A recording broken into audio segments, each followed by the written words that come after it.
അപ്പോൾ നമ്മൾ ക്രിമിനോളജിയുടെ first class കഴിഞ്ഞ ദിവസം കണ്ടു. ഫസ്റ്റ് ക്ലാസ്സിൽ നമ്മൾ ക്രിമിനോളജിയുടെ ബേസിക് കൺസെപ്റ്റ്സുകൾ ഒരു ഓവർവ്യൂ പോലെ നമ്മൾ ബേസിക് ആയിട്ടുള്ള കൺസെപ്റ്റുകൾ പഠിച്ചു. അതിനുശേഷം സ്കൂൾസ് ഓഫ് ക്രിമിനോളജിയാണ് നമ്മൾ കഴിഞ്ഞ ക്ലാസ്സിൽ കണ്ടത്. അപ്പോൾ നമ്മൾ വളരെ പ്രീ ക്ലാസിക്കൽ സ്കൂൾ തൊട്ട് ക്ലാസിക്കൽ സ്കൂൾ, നിയോ ക്ലാസിക്കൽ, അങ്ങനെ പുതിയ മോഡേൺ രീതിയിലുള്ള ക്രിട്ടിക്കലായിട്ടുള്ള രീതിയിൽ കാണുന്നത്. അതായത് ആദ്യകാലത്ത് ഒരു സൂപ്പർ നാച്ചുറൽ ഫോഴ്സസ് കാരണം മനുഷ്യരുടെ തെറ്റുകൊണ്ടല്ലാതെ ആണ് ക്രൈം നടക്കുന്നത് എന്നുള്ള ഒരു കാലഘട്ടത്തിൽ നിന്ന് ഈവൻ നിയമങ്ങൾ ക്രൈം ഉണ്ടാക്കുന്നു എന്നുള്ള ലെവലിൽ വരെയുള്ള പല സ്കൂൾ ഓഫ് തോട്ട്സ് നമ്മൾ പരിചയപ്പെട്ടു. അപ്പം ഇതിൽ നിന്ന് മനസ്സിലായത് എന്താണ്? ഓരോരുത്തരും ഒരു ക്രൈമിനെ, ഒരു കുറ്റകൃത്യത്തെ കാണുന്നത് പല രീതിയിലാണ്, പല കോണുകളിൽ കൂടെ, പല ആംഗിളുകളിൽ കൂടെയാണ് പല സ്കൂളുകളും പല ചിന്താധാരകളും ഒരു കുറ്റകൃത്യത്തെ, ക്രൈമിനെ കാണുന്നത്. അപ്പോൾ അത് വളരെ ഇൻട്രസ്റ്റിംഗ് ആയിട്ടുള്ളൊരു രീതിയിൽ നമുക്ക് അതിൻ്റെ ഒരു ഇവല്യൂഷൻ മാറി വരുന്ന ഒരു കാഴ്ചപ്പാട്, ബയോളജിക്കലായിട്ടുള്ള കാര്യങ്ങൾ കൊണ്ട് ഒരു വ്യക്തി ജനിക്കുമ്പം തന്നെ അവൻ കുറ്റവാളിയായിട്ട് ജനിക്കുന്നതാണ്, അവൻ്റെ കുഴപ്പമല്ല, അവൻ ജനിക്കുമ്പം തന്നെ അവൻ കുറ്റവാളിയാണ് എന്നുള്ളൊരു കാഴ്ചപ്പാട്. അതല്ല, സമൂഹമാണ് ഒരു വ്യക്തിയെ കുറ്റവാളിയാക്കുന്നതെന്നുള്ളൊരു കാഴ്ചപ്പാട്. അതല്ല, ക്യാപിറ്റലിസത്തിൻ്റെ ക്ലാസ് സ്ട്രഗിളാണ് ചിലരെ കുറ്റവാളികളാക്കുന്നത് എന്നുള്ള മാർക്സിയൻ കാഴ്ചപ്പാട്. അതെല്ലാം കഴിഞ്ഞ ഫെമിനിസ്റ്റ് ചിന്താഗതി, ആണുങ്ങളാണ് ക്രൈം ചെയ്യുന്നത്, സ്ത്രീകൾ ക്രൈം ചെയ്യുന്നില്ലല്ലോ, അപ്പോൾ ആണുങ്ങളുടെ ആ ഒരു മാസ്കുലിനിറ്റിയും ആ ജെൻഡർ ഇനീക്വാളിറ്റിയും ആണ് ക്രൈമിലേക്ക് നയിക്കുന്നത് എന്നുള്ള തരത്തിലുള്ള വീക്ഷണങ്ങൾ, എൻവയോൺമെൻ്റലായിട്ടുള്ള തിയറികൾ. അപ്പോൾ അതിനെല്ലാം ശേഷം നമ്മളിപ്പം നിയമങ്ങളിൽ ചില കാര്യങ്ങൾ ക്രിമിനൽ ആക്ടിവിറ്റി ആയിട്ട് ഡിഫൈൻ ചെയ്തതുകൊണ്ട് അല്ലേ ക്രൈം ഉണ്ടാവുന്നത്. അങ്ങനെ പലതിനെയും ക്രൈമായിട്ട് ഡിഫൈൻ ചെയ്തിട്ടില്ലെങ്കിൽ അവിടെ ക്രൈം ഇല്ലല്ലോ എന്നുള്ള ചിന്താഗതി വരെ ഉള്ള പല തിയറികൾ. അപ്പോൾ അവസാനത്തെ കാര്യത്തിലാണ് നമ്മൾ നിർത്തിയത്. അപ്പോൾ അതുകൊണ്ട് ഒരു മോഡ്യൂൾ നമ്മൾ കഴിഞ്ഞിരുന്നു. അപ്പോൾ ആ ഒരു ആസ്പെക്റ്റ് നമുക്ക് ഒന്നുകൂടെ ഒന്ന് നോക്കിയിട്ട് പുതിയ മോഡ്യൂളിലേക്ക് നമുക്ക് പോകാം. അപ്പോൾ നിയമങ്ങൾ ആണോ മനുഷ്യരെ കുറ്റവാളികളാക്കുന്നത്? കുറ്റകൃത്യത്തിൻ്റെ കാരണം നിയമങ്ങളാണോ? നിയമങ്ങൾ ശരിക്കും ക്രിമിനൽ ഒഫൻസും അല്ലെങ്കിൽ സിവിൽ റോങ്ങും തടയാനുള്ളതല്ലേ നിയമങ്ങൾ? അപ്പോൾ ആ തടയാനായിട്ടുള്ള നിയമങ്ങൾ തന്നെ എങ്ങനെയാണ് കുറ്റകൃത്യങ്ങളിലേക്ക് നയിക്കുന്നത്? എങ്ങനെയാണ് ക്രിമിനൽ റോങ്ങുകളും സിവിൽ റോങ്ങുകളും സംഭവിക്കാനായിട്ട് നിയമങ്ങൾ എങ്ങനെ ഇടയാക്കും? അപ്പോൾ അത് പൂർണ്ണമായിട്ടും അങ്ങനെ നമുക്ക് പറയാനൊന്നും പറ്റില്ല. എന്നാൽ ഒരു പരിധിവരെ അത് ശരിയുമാണ്. കാര്യം ഒരു പർട്ടിക്കുലർ ആക്റ്റോ ഒമിഷനോ ക്രൈമാണ് എന്ന് ഇന്ത്യയിലെ ഒരു പീനൽ സ്റ്റാറ്റ്യൂട്ടിൽ ഡിഫൈൻ ചെയ്താൽ അത് ക്രൈമായിട്ട് മാറുകയാണ്. ഇപ്പോൾ അഡൾട്ടറി ക്രൈമാണെന്ന് ഡിഫൈൻ ചെയ്താൽ അഡൾട്ടറി ക്രൈമാണ്. പ്രോസ്റ്റിറ്റ്യൂഷൻ ക്രൈമാണെന്ന് ഡിഫൈൻ ചെയ്താൽ അത് ക്രൈമാണ്.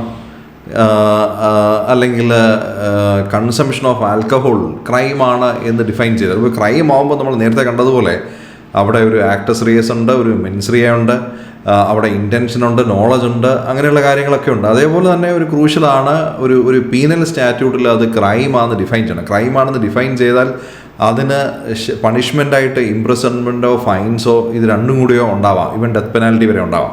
അപ്പോൾ ഇംപ്രസൺമെൻ്റ് ഉണ്ട് എന്നൊരു ഒരു സ്റ്റാറ്റ്യൂട്ടിൽ ഡിഫൈൻ ചെയ്താൽ അതൊരു ക്രൈമായി. അപ്പം എല്ലാ ഒഫൻസുകളും ക്രൈമല്ല, പക്ഷേ അതായത് എല്ലാ ഇല്ലീഗൽ ആക്ടിവിറ്റിയും ക്രൈമല്ല, പക്ഷേ എല്ലാ ക്രൈമും ഇല്ലീഗലാണ്. അതാണ് അതിനകത്ത് വരുന്ന ഒരു കാര്യം. ആ രീതിയിലാണ് കാണുന്നത്. അതായത് എല്ലാ ഇല്ലീഗൽ ആക്ടിവിറ്റിയും ക്രൈമല്ല, പക്ഷേ എല്ലാ ക്രൈമും ഇല്ലീഗലാണ്. അപ്പോൾ ക്രൈമാണ് എന്നൊരു പീനൽ സ്റ്റാറ്റ്യൂട്ടിൽ ഡിഫൈൻ ചെയ്താൽ അത് ക്രൈമായി മാറി. ഇപ്പം ഞാൻ മുമ്പ് പറഞ്ഞ കാര്യത്തിലേക്ക് വന്നാൽ, ഇപ്പോൾ ഒരു ട്രാഫിക് വയലേഷൻ നടത്തിയാണ്, അതായത് ഒരു ചുവപ്പ് സിഗ്നലിൽ വണ്ടി നിർത്തിയില്ല, അല്ലെങ്കിൽ സീറ്റ് ബെൽറ്റ് ഇട്ടില്ല, അല്ലെങ്കിൽ ഒരു ഗ്ലാസ്സിൽ കൂളിംഗ് ഫിലിം ഒട്ടിച്ചു ഒരു വണ്ടിയുടെ, ഇതെല്ലാം ഒരു ട്രാഫിക് വയലേഷനാണ്. ഒരു പക്ഷേ ഒരു ഇല്ലീഗലായിരിക്കാം, അത് ഒരുപക്ഷെ ഒഫൻസും ആയിരിക്കാം, പക്ഷേ അതൊരു ക്രൈമല്ല, അതിന് പണിഷ്മെൻറ്റ് ഇല്ല. പണിഷ്മെൻ്റ് എന്ന് പറഞ്ഞാൽ ഇംപ്രസൺമെൻ്റ് എന്നുള്ള രീതിയിലുള്ള ഒരു പണിഷ്മെൻ്റ് ഇല്ല. ഒരുപക്ഷെ ഫൈൻ അടച്ച് തീർക്കാവുന്ന ഒരു ഒഫൻസാണത്. ആ തരത്തിലുള്ളൊരു ഇല്ലീഗൽ ആക്ടിവിറ്റിയാണ്. അവിടെ ഒരു ഇംപ്രസൺമെൻറ്റിലേക്ക് പോകാറില്ല, അതുകൊണ്ട് തന്നെ അതിനെ ക്രൈമായിട്ട് കാണാറില്ല. പക്ഷേ ഒരു പീനൽ സ്റ്റാറ്റ്യൂട്ടിൽ ഇത് ക്രൈമാണെന്ന് രേഖപ്പെടുത്തിയാൽ നമ്മൾ ഓരോരുത്തരും ക്രിമിനലായി മാറിയിരിക്കും. ഓരോ പ്രാവശ്യം റെഡ് സിഗ്നൽ ഭേദിക്കുമ്പോഴും, അല്ലെങ്കിൽ ഒരു ഗ്ലാസ്സിൽ ഒരു കൂളിംഗ് ഫിലിം ഒട്ടിച്ചാലോ, അല്ലെങ്കിൽ ഹെൽമെറ്റ് ഇല്ലാതെ പോയാലോ, അങ്ങനെ പോകുന്നവരെല്ലാം ഓട്ടോമാറ്റിക്കലി ക്രിമിനൽസായിട്ട് മാറിക്കഴിഞ്ഞു അല്ലേ. അപ്പം മദ്യപിക്കുന്നത് ക്രിമിനൽ കുറ്റമായിട്ട് രേഖപ്പെടുത്തിയാൽ മദ്യപിക്കുന്നവരെല്ലാവരും ക്രിമിനൽസായി മാറി. ഇപ്പോഴത്തെ ഒരു സാഹചര്യം എന്ന് പറഞ്ഞാൽ ട്രിപ്പിൾ തലാഖ് ക്രിമിനലൈസ് ചെയ്തു. അപ്പോൾ ട്രിപ്പിൾ തലാഖ് നേരത്തെ ക്രിമിനൽ ആയിട്ടുള്ള ഒരു ഒഫൻസ് അല്ലായിരുന്നു. ഇപ്പോൾ ട്രിപ്പിൾ തലാഖ് ക്രിമിനലൈസ് ചെയ്തതോടുകൂടി ട്രിപ്പിൾ തലാഖ് ചെയ്യുന്നവരെല്ലാം ക്രിമിനൽസായി മാറി. അപ്പോൾ അതേപോലെയാണ് ഓരോ കാര്യം. അപ്പം ഈ വിക്ടിംലെസ് ആയിട്ടുള്ള ക്രൈംസും ഉണ്ട് എന്നുള്ളതാണ്. നമ്മൾ ഇന്നലെ വിക്ടിംസിനെയും വിക്ടിമോളജിയെ പറ്റി പറഞ്ഞു. അപ്പം ചില ക്രൈംസിൽ വിക്ടിംസേ ഇല്ല. അതായത് ഒരാൾ അയാളുടെ വീട്ടിലിരുന്ന് മദ്യപിക്കുമ്പോൾ അതിനകത്ത് വേറെ ഒരാളില്ല, അയാൾ മാത്രമുള്ള ഒരു വിക്ടിമില്ല, അയാൾ തന്നെയാണ് വിക്ടിം അല്ലേ. അപ്പോൾ അതിനെ വിക്ടിംലെസ് എന്ന് വേണമെങ്കിൽ പറയാം. അപ്പം വിക്ടിംലെസ് ആയിട്ടുള്ള ക്രൈംസിനെയും ക്രിമിനലൈസ് ചെയ്താൽ, ഒരാൾ വീട്ടിലിരുന്ന് മദ്യപിക്കുന്നത് ക്രിമിനലൈസ് ചെയ്താൽ, അപ്പം എത്ര പേര് ക്രിമിനൽസ് ആയിട്ട് മാറും. അപ്പം ഒരു നിയമം അങ്ങനെ കുറേ ആൾക്കാരെ ക്രിമിനൽസ് ആക്കി മാറ്റാം. ആ രീതിയിലാണ് നാട്ടിലെ ഭരണകൂടം അല്ലെങ്കിൽ ലെജിസ്ലേച്ചർ നിയമങ്ങൾ ഉണ്ടാക്കിയാൽ, അല്ലെങ്കിൽ ജുഡീഷ്യറി അങ്ങനെ ഇൻ്റർപ്രറ്റ് ചെയ്താൽ ഒരുപാട് പേര് ഓട്ടോമാറ്റിക്കലി ക്രിമിനൽസ് ആയിട്ട് മാറും. അപ്പോൾ അങ്ങനെ ആലോചിക്കുമ്പോൾ അപ്പോൾ നിയമമല്ലേ ക്രിമിനൽസ് ആക്കി മാറ്റുന്നത് എന്ന് ചിന്തിച്ചാൽ അങ്ങനെയും അല്ല.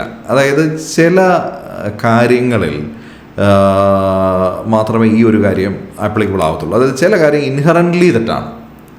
ഒരാളെ കൊല്ലുന്നതിനെ എങ്ങനെ നമുക്ക് ന്യായീകരിക്കാൻ പറ്റും, അല്ലെങ്കിൽ ഒരാളെ റേപ്പ് ചെയ്യുന്നത് എങ്ങനെ ന്യായീകരിക്കാൻ പറ്റും, അല്ലെങ്കിൽ ഒരു തെഫ്റ്റിനെ എങ്ങനെ ന്യായീകരിക്കാൻ പറ്റും. ഇങ്ങനെയുള്ള കാര്യങ്ങൾ ഇൻഹറൻ്റ്ലി തെറ്റാണ്.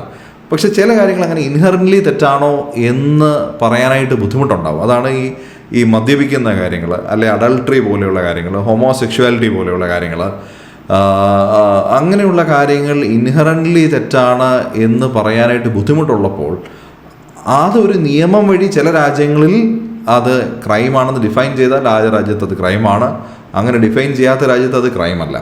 അപ്പോൾ ഇതാണ് ഇതിൻ്റെ ഒരു ബാക്ക്ഗ്രൗണ്ട് സ്റ്റഡി. അപ്പോൾ നമുക്ക് ആ ഒരു ഓവർവ്യൂ കഴിഞ്ഞ ക്ലാസ്സിൽ കിട്ടി. അത് ഒന്നുകൂടെ ഞാനൊന്ന് ഉറപ്പിച്ചു എന്ന് മാത്രമേ ഉള്ളൂ.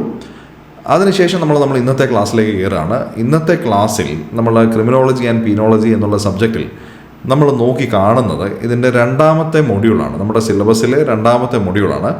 ആദ്യ മൊഡ്യൂളുമായിട്ട് കണക്റ്റഡ് ആയിട്ടുള്ള മൊഡ്യൂളാണ് രണ്ടാമത്തെ മൊഡ്യൂൾ. അതുകൊണ്ടാണ് ഞാൻ കുറച്ച് സമയം സ്പെൻഡ് ചെയ്തത്. നമ്മൾ ആദ്യത്തെ മൊഡ്യൂളിൽ ഈ ക്രൈമിൻ്റെ ഒരു ഡെഫിനിഷനും ക്രിമിനോളജിയുടെ കാര്യങ്ങളും പീനോളജിയുടെ കാര്യങ്ങളും വിക്ടിമോളജിയും സ്കൂൾസ് ഓഫ് ക്രിമിനോളജിയുമാണ് പഠിച്ചത്. അപ്പോൾ സ്കൂൾസ് ഓഫ് ക്രിമിനോളജിയുമായിട്ട് വളരെ അടുത്ത് നിൽക്കുന്ന ഒരു ടോപ്പിക്കാണ് തിയറീസ് ഓഫ് ക്രൈം. ക്രൈമിൻ്റെ തിയറികൾ, അതായത് ക്രൈം എങ്ങനെയാണ് ഉണ്ടാവുന്നത് എന്നുള്ളതിൻ്റെ തിയറികൾ. അപ്പം ഈ സ്കൂൾസ് ഓഫ് ക്രിമിനോളജി പഠിച്ചാൽ ഈ തിയറീസ് ഓഫ് ക്രൈം പഠിക്കാൻ ഭയങ്കര എളുപ്പമാണ്. ഇത് നമുക്ക് വളരെ കണക്റ്റഡ് ആണ്. അപ്പോൾ തിയറീസ് ഓഫ് ക്രൈം രണ്ട് എസ്സെയാണ്, ഒരേപോലെയല്ല എഴുതേണ്ടത്, പക്ഷേ വളരെ കണക്റ്റഡ് ആണ്. ഒന്ന് മനസ്സിലായാൽ അടുത്തത് മനസ്സിലായി. അപ്പോൾ ആ തിയറീസ് ഓഫ് ക്രൈമാണ് നമ്മൾ ഇന്ന് കാണുന്ന ടോപ്പിക്ക്. അപ്പോൾ അതിൻ്റെ ഡെപ്തിലേക്ക് പോകാം. ഏകദേശം 1 മണിക്കൂർ 1.5 മണിക്കൂർ നമുക്ക് വേണ്ടി വരുമായിരിക്കും ഇത് തീർക്കാനായിട്ട്. നമ്മൾ ആ ഒരു ടോപ്പിക്കിലേക്കാണ് നമ്മൾ പോകുന്നത്. ഇപ്പോൾ കോസേഷൻ ഓഫ് ക്രൈം, അതാണ് നമ്മുടെ ഇന്നത്തെ topic. Causation of crime. Causation of crime എന്നതുകൊണ്ട് എന്താ അർത്ഥമാക്കുന്നത്? കോസേഷൻ ഓഫ് ക്രൈം എങ്ങനെയാണ് ഉണ്ടാവുന്നത് എന്നുള്ളതാണ്. അപ്പോൾ ക്രൈം എന്ന് പറയുന്നത് പല കാര്യങ്ങൾ ഒന്നിച്ച് ചേരുമ്പോഴാണ് ഉണ്ടാവുന്നത് എന്നുള്ളതാണ് മോഡേൺ തിയറി കേട്ടോ. അത് ഞാൻ ആദ്യമേ അങ്ങ് പറയുന്നു എന്നുള്ളതേ ഉള്ളൂ. ഈ ഓരോ സ്കൂളുകളും പറഞ്ഞു വെച്ചത് ബയോളജിക്കലായിട്ടുള്ള കാര്യങ്ങൾ കൊണ്ടാണ് ക്രൈം ഉണ്ടാവുന്നത്, സോഷ്യോളജിക്കലായിട്ടുള്ള കാര്യങ്ങൾ കൊണ്ടാണ് ക്രൈം ഉണ്ടാവുന്നത്, അല്ലെങ്കിൽ സൈക്കോളജിക്കലായിട്ടുള്ള കാര്യങ്ങൾ കൊണ്ടാണ് ക്രൈം ഉണ്ടാവുന്നത്, എക്കണോമിക് ആയിട്ടുള്ള കാര്യങ്ങൾ കൊണ്ടാണ് ക്രൈം ഉണ്ടാകുന്നത്, അല്ലെങ്കിൽ പൊളിറ്റിക്കൽ കാര്യങ്ങൾ കൊണ്ടാണ്, അല്ലെങ്കിൽ ലീഗൽ കാര്യങ്ങൾ കൊണ്ടാണ് ക്രൈം ഉണ്ടാകുന്നത്. ഇങ്ങനെയാണ് ഓരോ സ്കൂളും പറഞ്ഞു വെക്കുന്നത്. പക്ഷെ മോഡേൺ ആയിട്ടുള്ളൊരു അപ്രോച്ച് എന്ന് പറഞ്ഞാൽ ഇങ്ങനെയുള്ള പല കാര്യങ്ങൾ ഇൻ്റഗ്രേറ്റ് ചെയ്യുമ്പോഴാണ് ക്രൈം ഉണ്ടാകുന്നത് എന്നുള്ളതാണ് ഏറ്റവും പുതിയ തിയറി. ആ ഒരു ഇൻ്റഗ്രേഷനാണ് ഞാൻ ഇന്നലെ പറഞ്ഞതുപോലെ ഈ ക്രിമിനോളജിയുടെ ഒരു ഒരു ഒരു ഒരു ബ്യൂട്ടി എന്ന് പറഞ്ഞാൽ പല സബ്ജക്റ്റുകളുടെ ഒരു ഇൻ്റർസെക്ഷൻ ക്രിമിനോളജിയിലുണ്ട് എന്നുള്ളതാണ്. അപ്പം ഇതേപോലെ ഒരു സിംഗിൾ ഡയമെൻഷനായിട്ടല്ല ക്രൈം സംഭവിക്കുന്നതൊന്നും.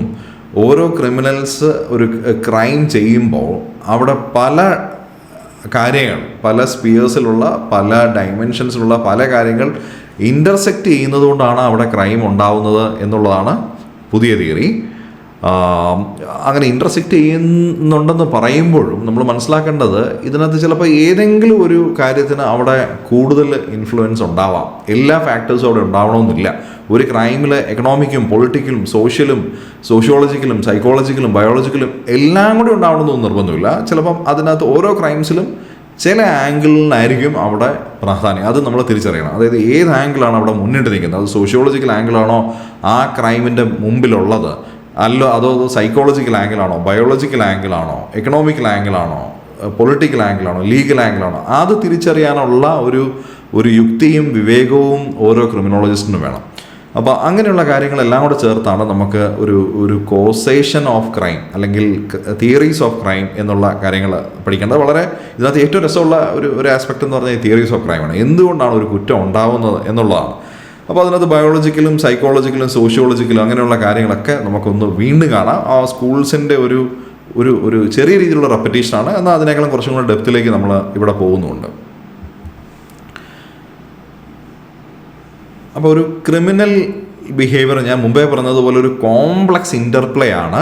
ബയോളജിക്കലായിട്ടുള്ളതും സൈക്കോളജിക്കലായിട്ടുള്ളതും എൻവയോൺമെൻ്റലായിട്ടുള്ള ഫാക്ടേഴ്സിൻ്റെ ഒരു കോംപ്ലക്സ് ഇൻ്റർപ്ലേ ആണ്. അപ്പോൾ അതുകൊണ്ട് ഒരുപാട് തിയറികൾ പല ക്രിമിനോളജിസ്റ്റുകളും അല്ലെങ്കിൽ പല സയൻറ്റിസ്റ്റുകളും, അതിപ്പോൾ ബയോളജിസ്റ്റുകളാവാം, സൈക്കോളജിസ്റ്റുകളാവാം, സോഷ്യോളജിസ്റ്റുകളാവാം, എക്കണോമിസ്റ്റുകളാവാം, ഇവരൊക്കെ പല തിയറികൾ ഇങ്ങനെ ഡെവലപ്പ് ചെയ്തിട്ടുണ്ട് ഒരു ക്രൈം ഉണ്ടാവുന്നത് എന്നുള്ള ആസ്പെക്റ്റ് എക്സ്പ്ലെയിൻ ചെയ്യാൻ വേണ്ടിയിട്ട്.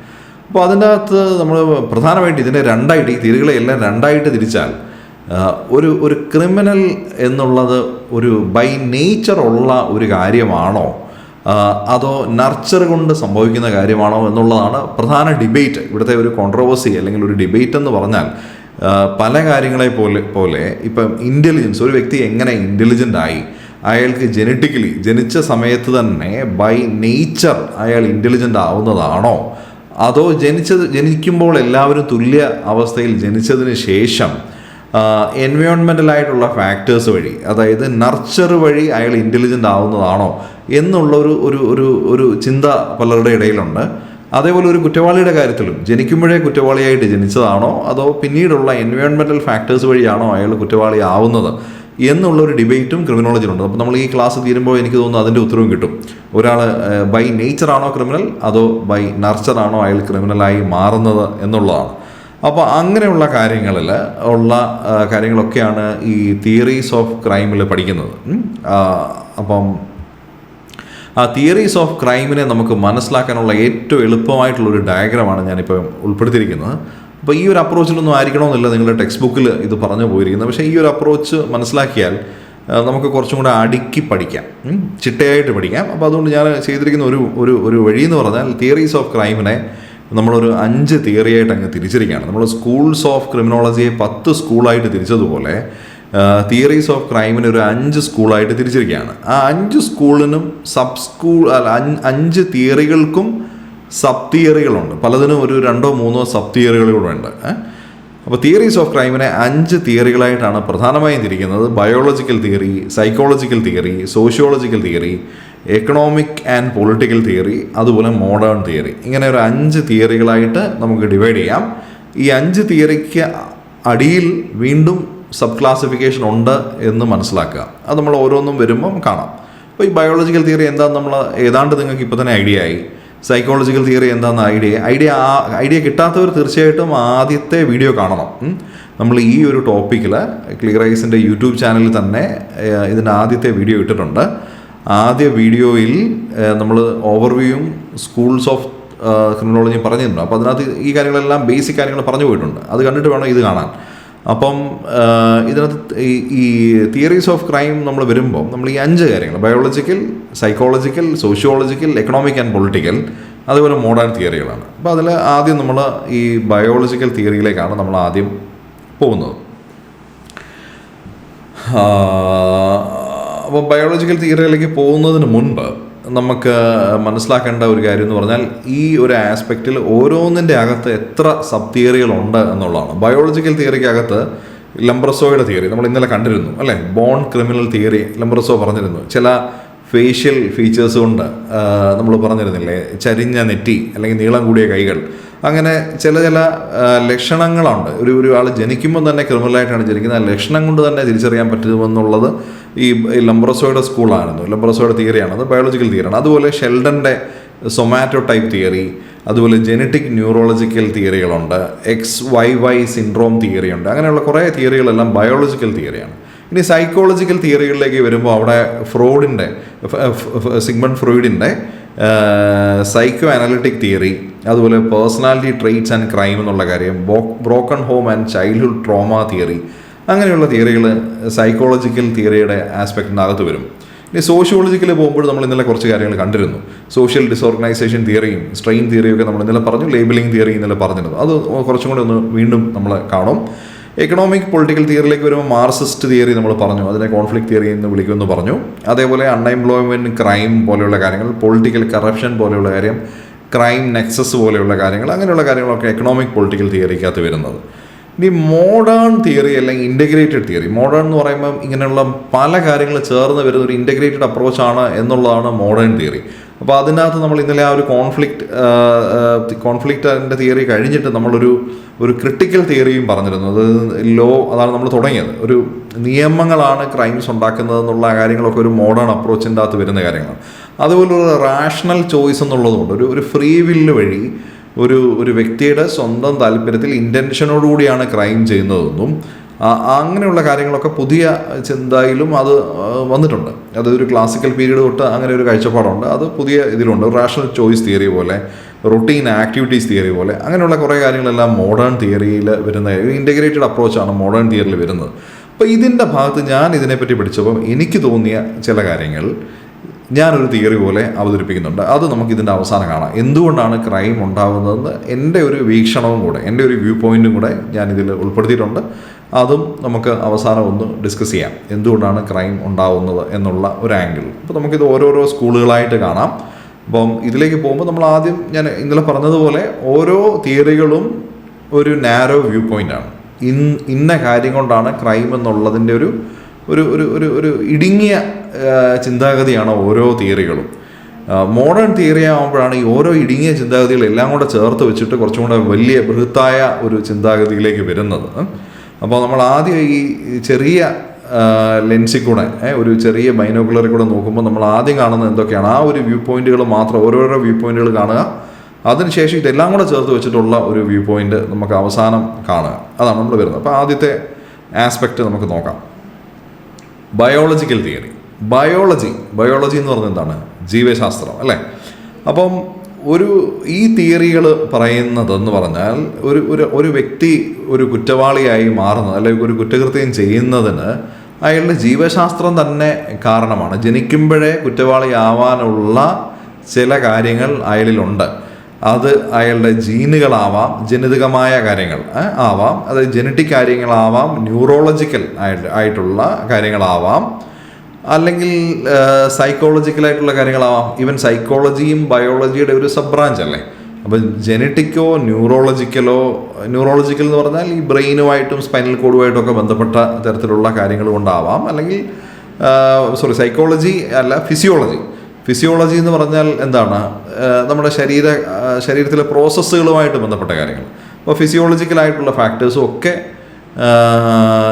ഈ പറഞ്ഞതുപോലെ ഒരു ക്രൈം ഉണ്ടാവാൻ ഇടയാക്കും എന്നുള്ളതാണ് ഈ ബയോളജിക്കൽ തിയറിയുടെ ഒരു ആസ്പെക്റ്റ്.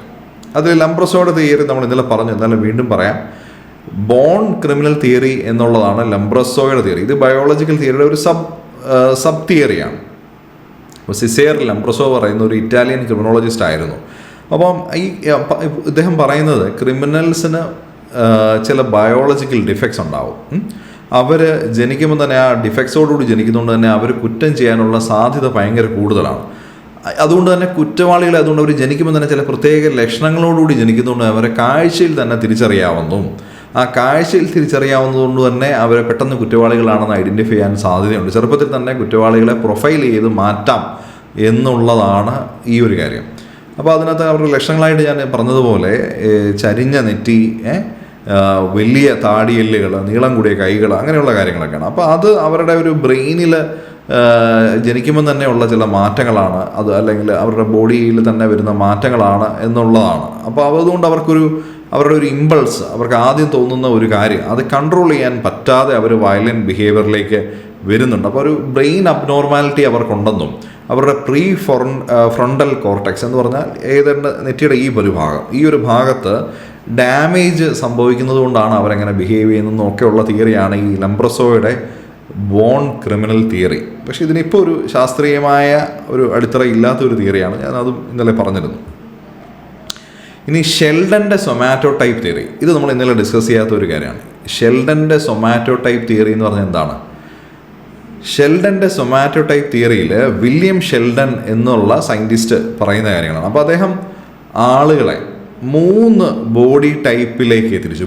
ശരീരഘടനയനുസരിച്ച് അവരുടെ പേഴ്സണാലിറ്റി ടൈപ്പിൽ മാറ്റം ഉണ്ടാകുന്നതാണ് പുള്ളി പറയുന്നത്. ഇപ്പം വില്യം ഷെൽഡൻ പറയുന്നത് ഒരാളുടെ രൂപത്തിൽ നിന്ന് തന്നെ അവരുടെ സ്വഭാവം തിരിച്ചറിയാവുന്നതാണ്. അപ്പോൾ രൂപം കൊണ്ട് ആൾക്കാരെ എൻഡോമോർഫെന്നും മെസോമോർഫെന്നും എക്ടോമോർഫെന്നും തിരിക്കാം എന്നാണ് അദ്ദേഹം പറയുന്നത്. മോർഫ് എന്ന് പറഞ്ഞ ഷേപ്പാണ്. അപ്പോൾ എൻഡോമോർഫ്, മെസോമോർഫ്, എക്ടോമോർഫ്. അപ്പോൾ ഈ എൻഡോമോർഫ് എന്ന് ഉദ്ദേശിക്കുന്നത് സോഫ്റ്റായിട്ട് ഉള്ള ഏകദേശം ഒരു ഉരുണ്ട ശരീരപ്രകൃതിയുള്ള ആൾക്കാർ, സോഫ്റ്റായിട്ടുള്ള ആൾക്കാർ, അവർ വളരെ സോഷ്യബിളും റിലാക്സ്ഡും ആയിട്ടുള്ള ആൾക്കാരാണെന്നാണ് ഷെൽഡൻ പറയുന്നത്. എന്നാൽ മെസോമോർഫ് എന്ന് പറയുന്നവർ വളരെ മസ്കുലറായിട്ടുള്ള അത്ലറ്റിക് ബോഡിയുള്ളവരാണ്. അതായത് നമ്മളിപ്പോൾ ഈ പറയുന്ന ജിമ്മിലൊക്കെ പോയിട്ടുള്ള ആൾക്കാരെ പോലെ, അല്ലെങ്കിൽ സ്പോർട്സ് പേഴ്സൺസിനെയൊക്കെ പോലെ, ഈ അത്ലറ്റിക്സിലൊക്കെ പാർട്ടിസിപ്പേറ്റ് ചെയ്യുന്ന ആൾക്കാരെ പോലെയുള്ള മസിൽസൊക്കെ ഉള്ള അത്ലറ്റിക് ആയിട്ടുള്ള ആൾക്കാരെ പോലെയുള്ളവർ, അവർ ആണ് കൂടുതൽ അഗ്രസീവായിട്ടുള്ള ആൾക്കാരെന്നും അവർ വയലൻസിന് കൂടുതൽ സാധ്യതയുള്ള ആൾക്കാരാണ്, അവരുടെ ശരീരഘടന കൊണ്ട് തന്നെ അവർ വയലൻസിന് കൂടുതൽ സാധ്യതയുള്ളവരാണ് എന്നുമാണ്. അപ്പോൾ നമുക്ക് ഈ ബോക്സേഴ്സിനെയൊക്കെ പോലെയുള്ള ആൾക്കാരെ ഒന്ന് മനസ്സിലൊന്ന് ഇമാജിൻ ചെയ്താൽ, അങ്ങനെയുള്ള ആൾക്കാർ, അല്ല അത്ലറ്റ്സിനെ പോലെയുള്ള ആൾക്കാർ, അവരൊക്കെ വയലൻസിന് കൂടുതൽ പ്രോണാണ് എന്നുള്ളതാണ് അവർ മെസോമോർഫ്സ് എന്ന് പറയുന്നത്. ഇപ്പം മൈക്ക് ടൈസനെ പോലെയൊക്കെയുള്ള ആൾക്കാരെ ഒന്ന് മനസ്സിൽ സങ്കല്പിച്ചാൽ നിങ്ങൾക്ക് കണക്ട് ചെയ്യാൻ പറ്റും. ഇനി എക്ടോമോർഫ് എന്ന് പറഞ്ഞാൽ അവർ വളരെ മെലിഞ്ഞ് ഫ്രജൈലായിട്ടുള്ള ആൾക്കാരാണ്. അവർ പൊതുവെ ഇൻട്രോവേർട്സ് ആണ്, അവർ നെർവസ് ആണ്. എന്ന് പറഞ്ഞാൽ അവർക്ക് പലപ്പോഴും ഒരു സഭാകമ്പമൊക്കെ ഉണ്ട്, പബ്ലിക്കിനെ ഫേസ് ചെയ്ത് സംസാരിക്കാനൊക്കെ ബുദ്ധിമുട്ടുള്ള ആൾക്കാരാണ്, അവരാണ് എക്ടോമോർഫ്. അപ്പോൾ ഇങ്ങനെ 3 ശരീരഘടനയുള്ള, മെലിഞ്ഞ, കുറച്ച് വണ്ണമുള്ള, സോഫ്റ്റ് ആയിട്ടുള്ള ആൾക്കാർ, അത്ലറ്റിക് ആയിട്ട് മസ്കുലറായിട്ടുള്ള ആൾക്കാർ, അതേപോലെ വളരെ മെലിഞ്ഞ ആൾക്കാർ, ഇങ്ങനെ 3 തരത്തിലുമാണ് രൂപഘടന കൊണ്ട് ആൾക്കാരെ തിരിച്ചിരിക്കുന്നത്. അപ്പം ഈ വണ്ണം കൂടുതലുള്ള സോഫ്റ്റ് ബോഡിയുള്ള ആൾക്കാർ പൊതുവെ പാവങ്ങളാണ്, അവർ സോഷ്യബിളാണ്, റിലാക്സ്ഡ് ആണെന്നും, ഈ വീക്കായിട്ടുള്ള ശരീരം കൊണ്ട് വീക്കായിട്ടുള്ളവർ അവർ ഇൻട്രോവേർട്സ് ആണെന്നും നെർവസ് ആണെന്നും പറയുകയും, പക്ഷേ ഈ മസ്കുലറായിട്ടുള്ള അത്ലറ്റിക് ബോഡി ഉള്ളവരാണ് അഗ്രസീവായിട്ട് പ്രോൺ ടു വയലൻസ് എന്നുമാണ് പറഞ്ഞിരിക്കുന്നത്. അപ്പോൾ ആ തരത്തിൽ ഒരുപാട് പഠനങ്ങളൊക്കെ നടത്തിയതിന് ശേഷം ഈ മിക്ക വയലൻ്റ് ഒഫേഴ്സിൻ്റെ ശരീരഘടന നോക്കിയാൽ അവർക്ക് ഈ മെസോമോർഫിക് ബോഡി ടൈപ്പാണ്. അതുകൊണ്ട് ഫിസിക്കിനും അഗ്രഷനും തമ്മിലൊരു ബന്ധമുണ്ടെന്നുമാണ് ഈ ഷെൽഡൻ പറഞ്ഞു വെക്കുന്നത്. അപ്പോൾ ഇതിൻ്റെ ശരിതെറ്റുകളൊക്കെ പിന്നെ പഠിക്കുന്നുണ്ട്. എന്നാലും ഇതിന് കുറച്ച്, എല്ലാ തിയറിക്കും ഒരു തിയറി കൊണ്ടുവരുന്നതിന് കുറച്ചെങ്കിലും ആ ഒരു രൂപഘടനയുമായിട്ട് ബന്ധപ്പെട്ടവരുടെ കുറച്ച് സാമ്പിൾ അവരുടെ കയ്യിലുണ്ടാവും. പക്ഷേ ഇതിനെല്ലാം പ്രശ്നമെന്ന് പറഞ്ഞാൽ ഇതിൻ്റെ ഓപ്പോസിറ്റായിട്ട് ഉള്ള തരത്തിലുള്ള കാര്യം ഉണ്ടോ എന്നുള്ള പഠനം ആവശ്യത്തിന് നടന്നിട്ടില്ല എന്നുള്ളതാണ്. അപ്പോൾ എല്ലാ പഠനത്തിനും നമ്മൾ അവർക്ക് ആ തിയറിക്ക് അനുകൂലമായ കുറച്ച് ആൾക്കാരെ കണ്ടുപിടിക്കുമെങ്കിലും ഇതിൻ്റെ ഓപ്പോസിറ്റായിട്ട് നിൽക്കുന്ന കാര്യങ്ങളും കൂടെ നമുക്ക് ഇല്ല എന്ന് പ്രൂവ് ചെയ്യണ്ടേ. പക്ഷെ അത് പലപ്പോഴും ഈ തിയറിയിൽ ചെയ്തിട്ടില്ല എന്നുള്ളതാണ്. മെലിഞ്ഞ ആൾക്കാർ കുറ്റം ചെയ്യുന്നതോ അല്ലെങ്കിൽ വണ്ണം കൂടിയ ആൾക്കാർ കുറ്റം ചെയ്യുന്നതോ ഒന്നും ഇങ്ങനെയുള്ളവരുടെ കണ്ണിൽ അത്ര പെട്ടിട്ടില്ല. ഇനി മൂന്നാമത്തെ, ഇത് കുറച്ചും കൂടെ റിലവൻ്റ് ആയിട്ടുള്ള ഒരു കാര്യമാണ്. ഈ മൂന്നാമത്തെ തിയറി, ഈ ബയോളജിക്കൽ തിയറിയുടെ തന്നെ സബ് തിയറിയിലെ മൂന്നാമത്തെ കാര്യം എന്ന് പറഞ്ഞാൽ ജനറ്റിക്കും ന്യൂറോളജിക്കലുമായിട്ടുള്ള പഠനങ്ങളാണ്. ജനിതക പഠനങ്ങൾ, ന്യൂറോളജിക്കലായിട്ടുള്ള പഠനങ്ങൾ. അപ്പോൾ ഇതിൻ്റെ അകത്തൊരു ജീനും വയലൻസും തമ്മിലുള്ളൊരു ബന്ധമാണ് ഈ തിയറിയിൽ പറഞ്ഞത്. ഒരു ജീൻ. അപ്പം ജീൻ എന്ന് പറഞ്ഞാൽ എന്താണ്? നമ്മുടെ ഓരോ കോശത്തിലും, ഓരോ സെല്ലിൻ്റെ ഉള്ളിലുള്ള, ന്യൂക്ലിയസിൻ്റെ ഉള്ളിലുള്ള ക്രോമോസോം ഉണ്ടാക്കിയിരിക്കുന്ന DNA കൊണ്ടാണ്. അപ്പോൾ DNA ഒരു ഫങ്ഷണലായിട്ടുള്ള പാർട്ടിനെയാണ് ജീൻ എന്ന് വിളിക്കുന്നത്. ഒരു പ്രോട്ടീന് കോഡ് ചെയ്യുന്ന ഒരു പാർട്ടിനെയാണ് ജീൻ എന്ന് വിളിക്കുന്നത്.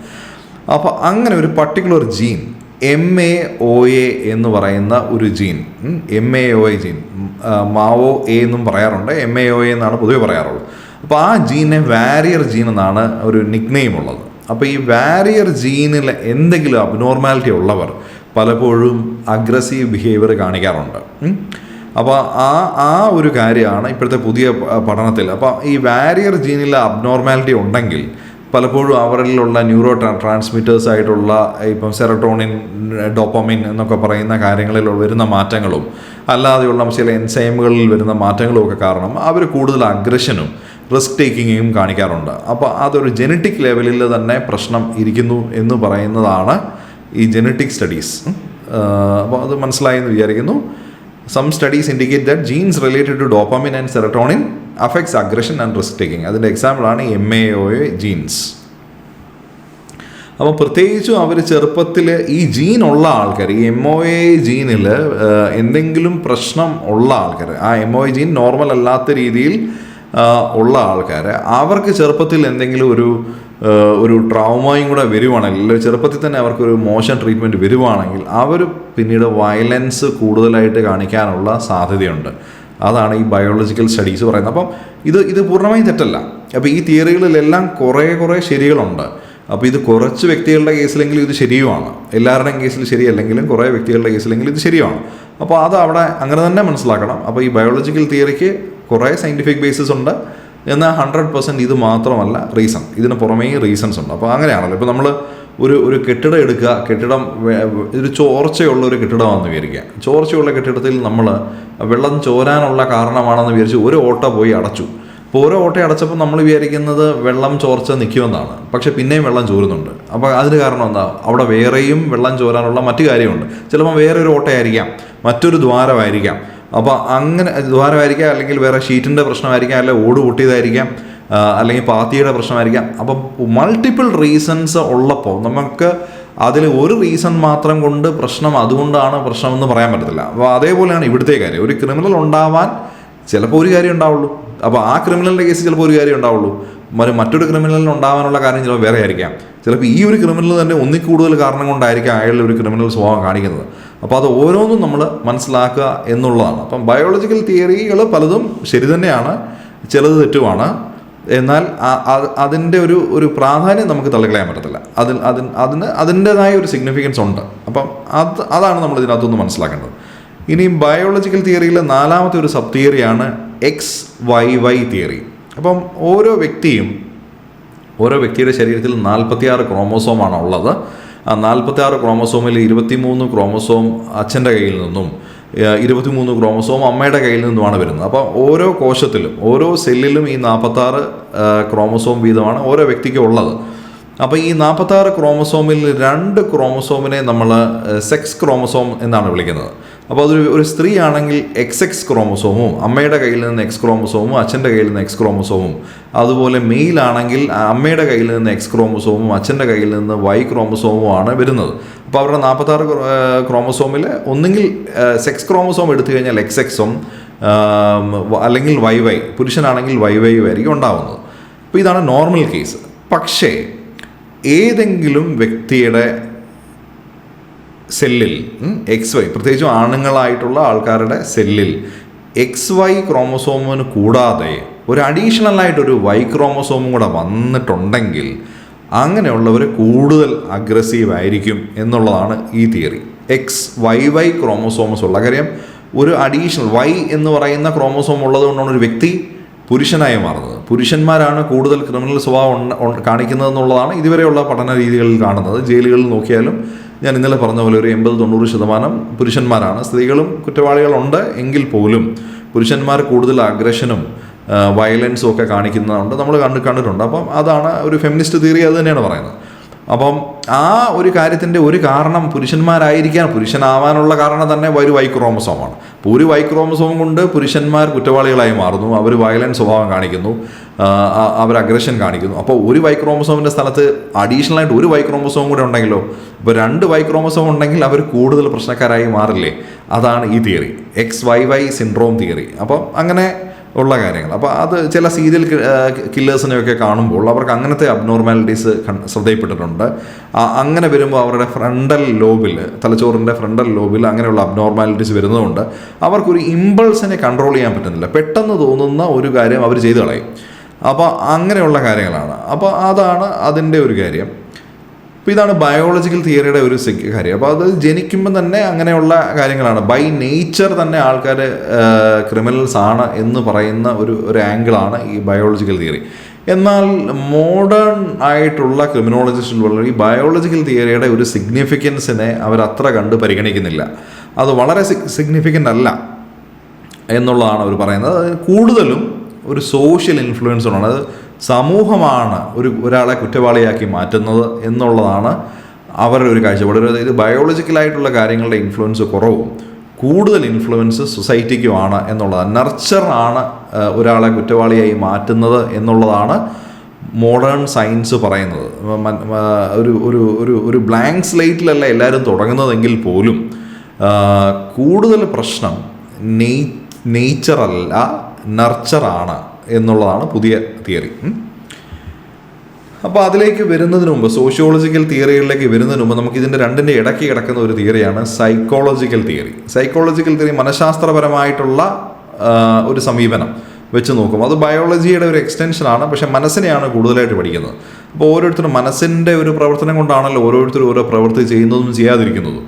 അപ്പോൾ മനസ്സിൻ്റെ പ്രവർത്തനത്തെ പറ്റി പഠിക്കുമ്പോൾ എന്തുകൊണ്ട് ചിലർ കുറ്റവാസനയുള്ളവരായി മാറുന്നു, എന്തുകൊണ്ട് അവർ കുറ്റം ചെയ്യുന്നു എന്നുള്ളതിനകത്ത് പലരും പഠിച്ചിട്ടുണ്ട്. സിഗ്മണ്ട് ഫ്രോയിഡിനെ പോലെയുള്ള ആൾക്കാർ തൊട്ട് പല ആൾക്കാരും അത് പഠിച്ചിട്ടുണ്ട്. ഇപ്പോൾ സിഗ്മണ്ട് ഫ്രോയിഡിൻ്റെ സൈക്കോ അനാലിറ്റിക് തിയറി നമ്മൾ നേരത്തെ പഠിച്ചിരുന്നു. അപ്പോൾ അതൊന്നുകൂടെ ഡെപ്തിൽ നമുക്കൊന്ന് നോക്കാം. അതുപോലെ മറ്റ് തിയറികളും, മനഃശാസ്ത്രപരമായിട്ടുള്ള മറ്റ് തിയറികളും കൂടെ നമുക്ക് നോക്കാം. അപ്പോൾ ഇതിനകത്തെല്ലാം ഒരു എസെൻസ് എന്ന് പറഞ്ഞാൽ ഈ ഒരു കുട്ടികളിലാണ് ഇത് ശ്രദ്ധിക്കേണ്ടതെന്നുള്ളത്. നമ്മൾ പലപ്പോഴും ഈ എല്ലാ കാര്യങ്ങളും കുട്ടികളിലാണ് ശ്രദ്ധിക്കേണ്ടത്. നമ്മളിപ്പോൾ ഒരു പഠനമാണെങ്കിൽ പോലും ഒരു 18 25 വയസ്സ് കഴിഞ്ഞിട്ടുള്ളൊരു കുട്ടിയെ പിന്നീട് ചില കാര്യങ്ങൾ പഠിപ്പിച്ചെടുക്കാൻ വലിയ ബുദ്ധിമുട്ടാണ്. അവരുടെ ബേസ് തൊട്ട് തെറ്റിക്കിടക്കുകയാണ്. അപ്പോൾ അങ്ങനെയുള്ള ആൾക്കാർക്ക് ഒരു ഹയർ ലെവലിൽ പിന്നെ അവർക്ക് റിഫോർമേഷൻ വരുത്തി അവരെ പഠിപ്പിച്ച് മിടുക്കരാക്കി എടുക്കാൻ ബുദ്ധിമുട്ടാണെന്ന് പറയുന്നത് പോലെ ഈ കുറ്റവാളികളായ ഒരു 25 വയസ്സ് കഴിഞ്ഞവരിൽ മാറ്റം വരുത്താനും ബുദ്ധിമുട്ടാണ്. അപ്പം അതിൻ്റെ കാര്യം എന്താ, ഇവരുടെ പ്രശ്നം കിടക്കുന്നത് അവർക്ക് 25-മത്തെയോ 30-മത്തെയോ 50-മത്തെയോ 60-മത്തെ വയസ്സിലുള്ള ഒരു ഇൻസിഡൻറ്റ് കാരണമല്ല അവർ കുറ്റവാളികളായി മാറുന്നത്. ആ കുറ്റവാസനയ്ക്കുള്ള കാരണം പലപ്പോഴും അവരുടെ ചെറിയ പ്രായത്തിലാണ്.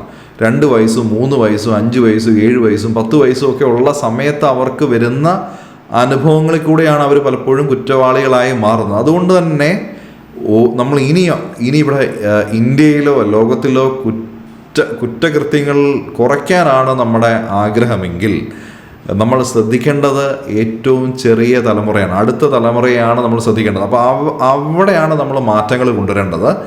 അവരുടെ എക്സ്പീരിയൻസുകൾ വളരെ നന്നാക്കാൻ ശ്രമിക്കുക. അവർക്ക് ചൈൽഡ്ഹുഡ് എക്സ്പീരിയൻസ് പോസിറ്റീവായിട്ട് കൊടുക്കുക, ചൈൽഡ്ഹുഡ് ട്രോമ ഉണ്ടാക്കാതിരിക്കുക, അവരുടെ മെൻ്റൽ ഹെൽത്ത് കെയർ ചെയ്യുക. അപ്പോൾ അങ്ങനെയുള്ള കാര്യങ്ങളാണ്. അപ്പം ഇനി ഇങ്ങനെ ശ്രദ്ധിക്കാൻ പറ്റാത്ത കുട്ടികൾ വലുതാവുമ്പോഴാണല്ലോ അവർ മുതിർന്നവരാവുന്നത്. അപ്പം അങ്ങനെയുള്ള പ്രശ്നങ്ങൾ കൊണ്ടുണ്ടാവുന്ന മനഃശാസ്ത്രപരമായ കാര്യങ്ങളുണ്ട്.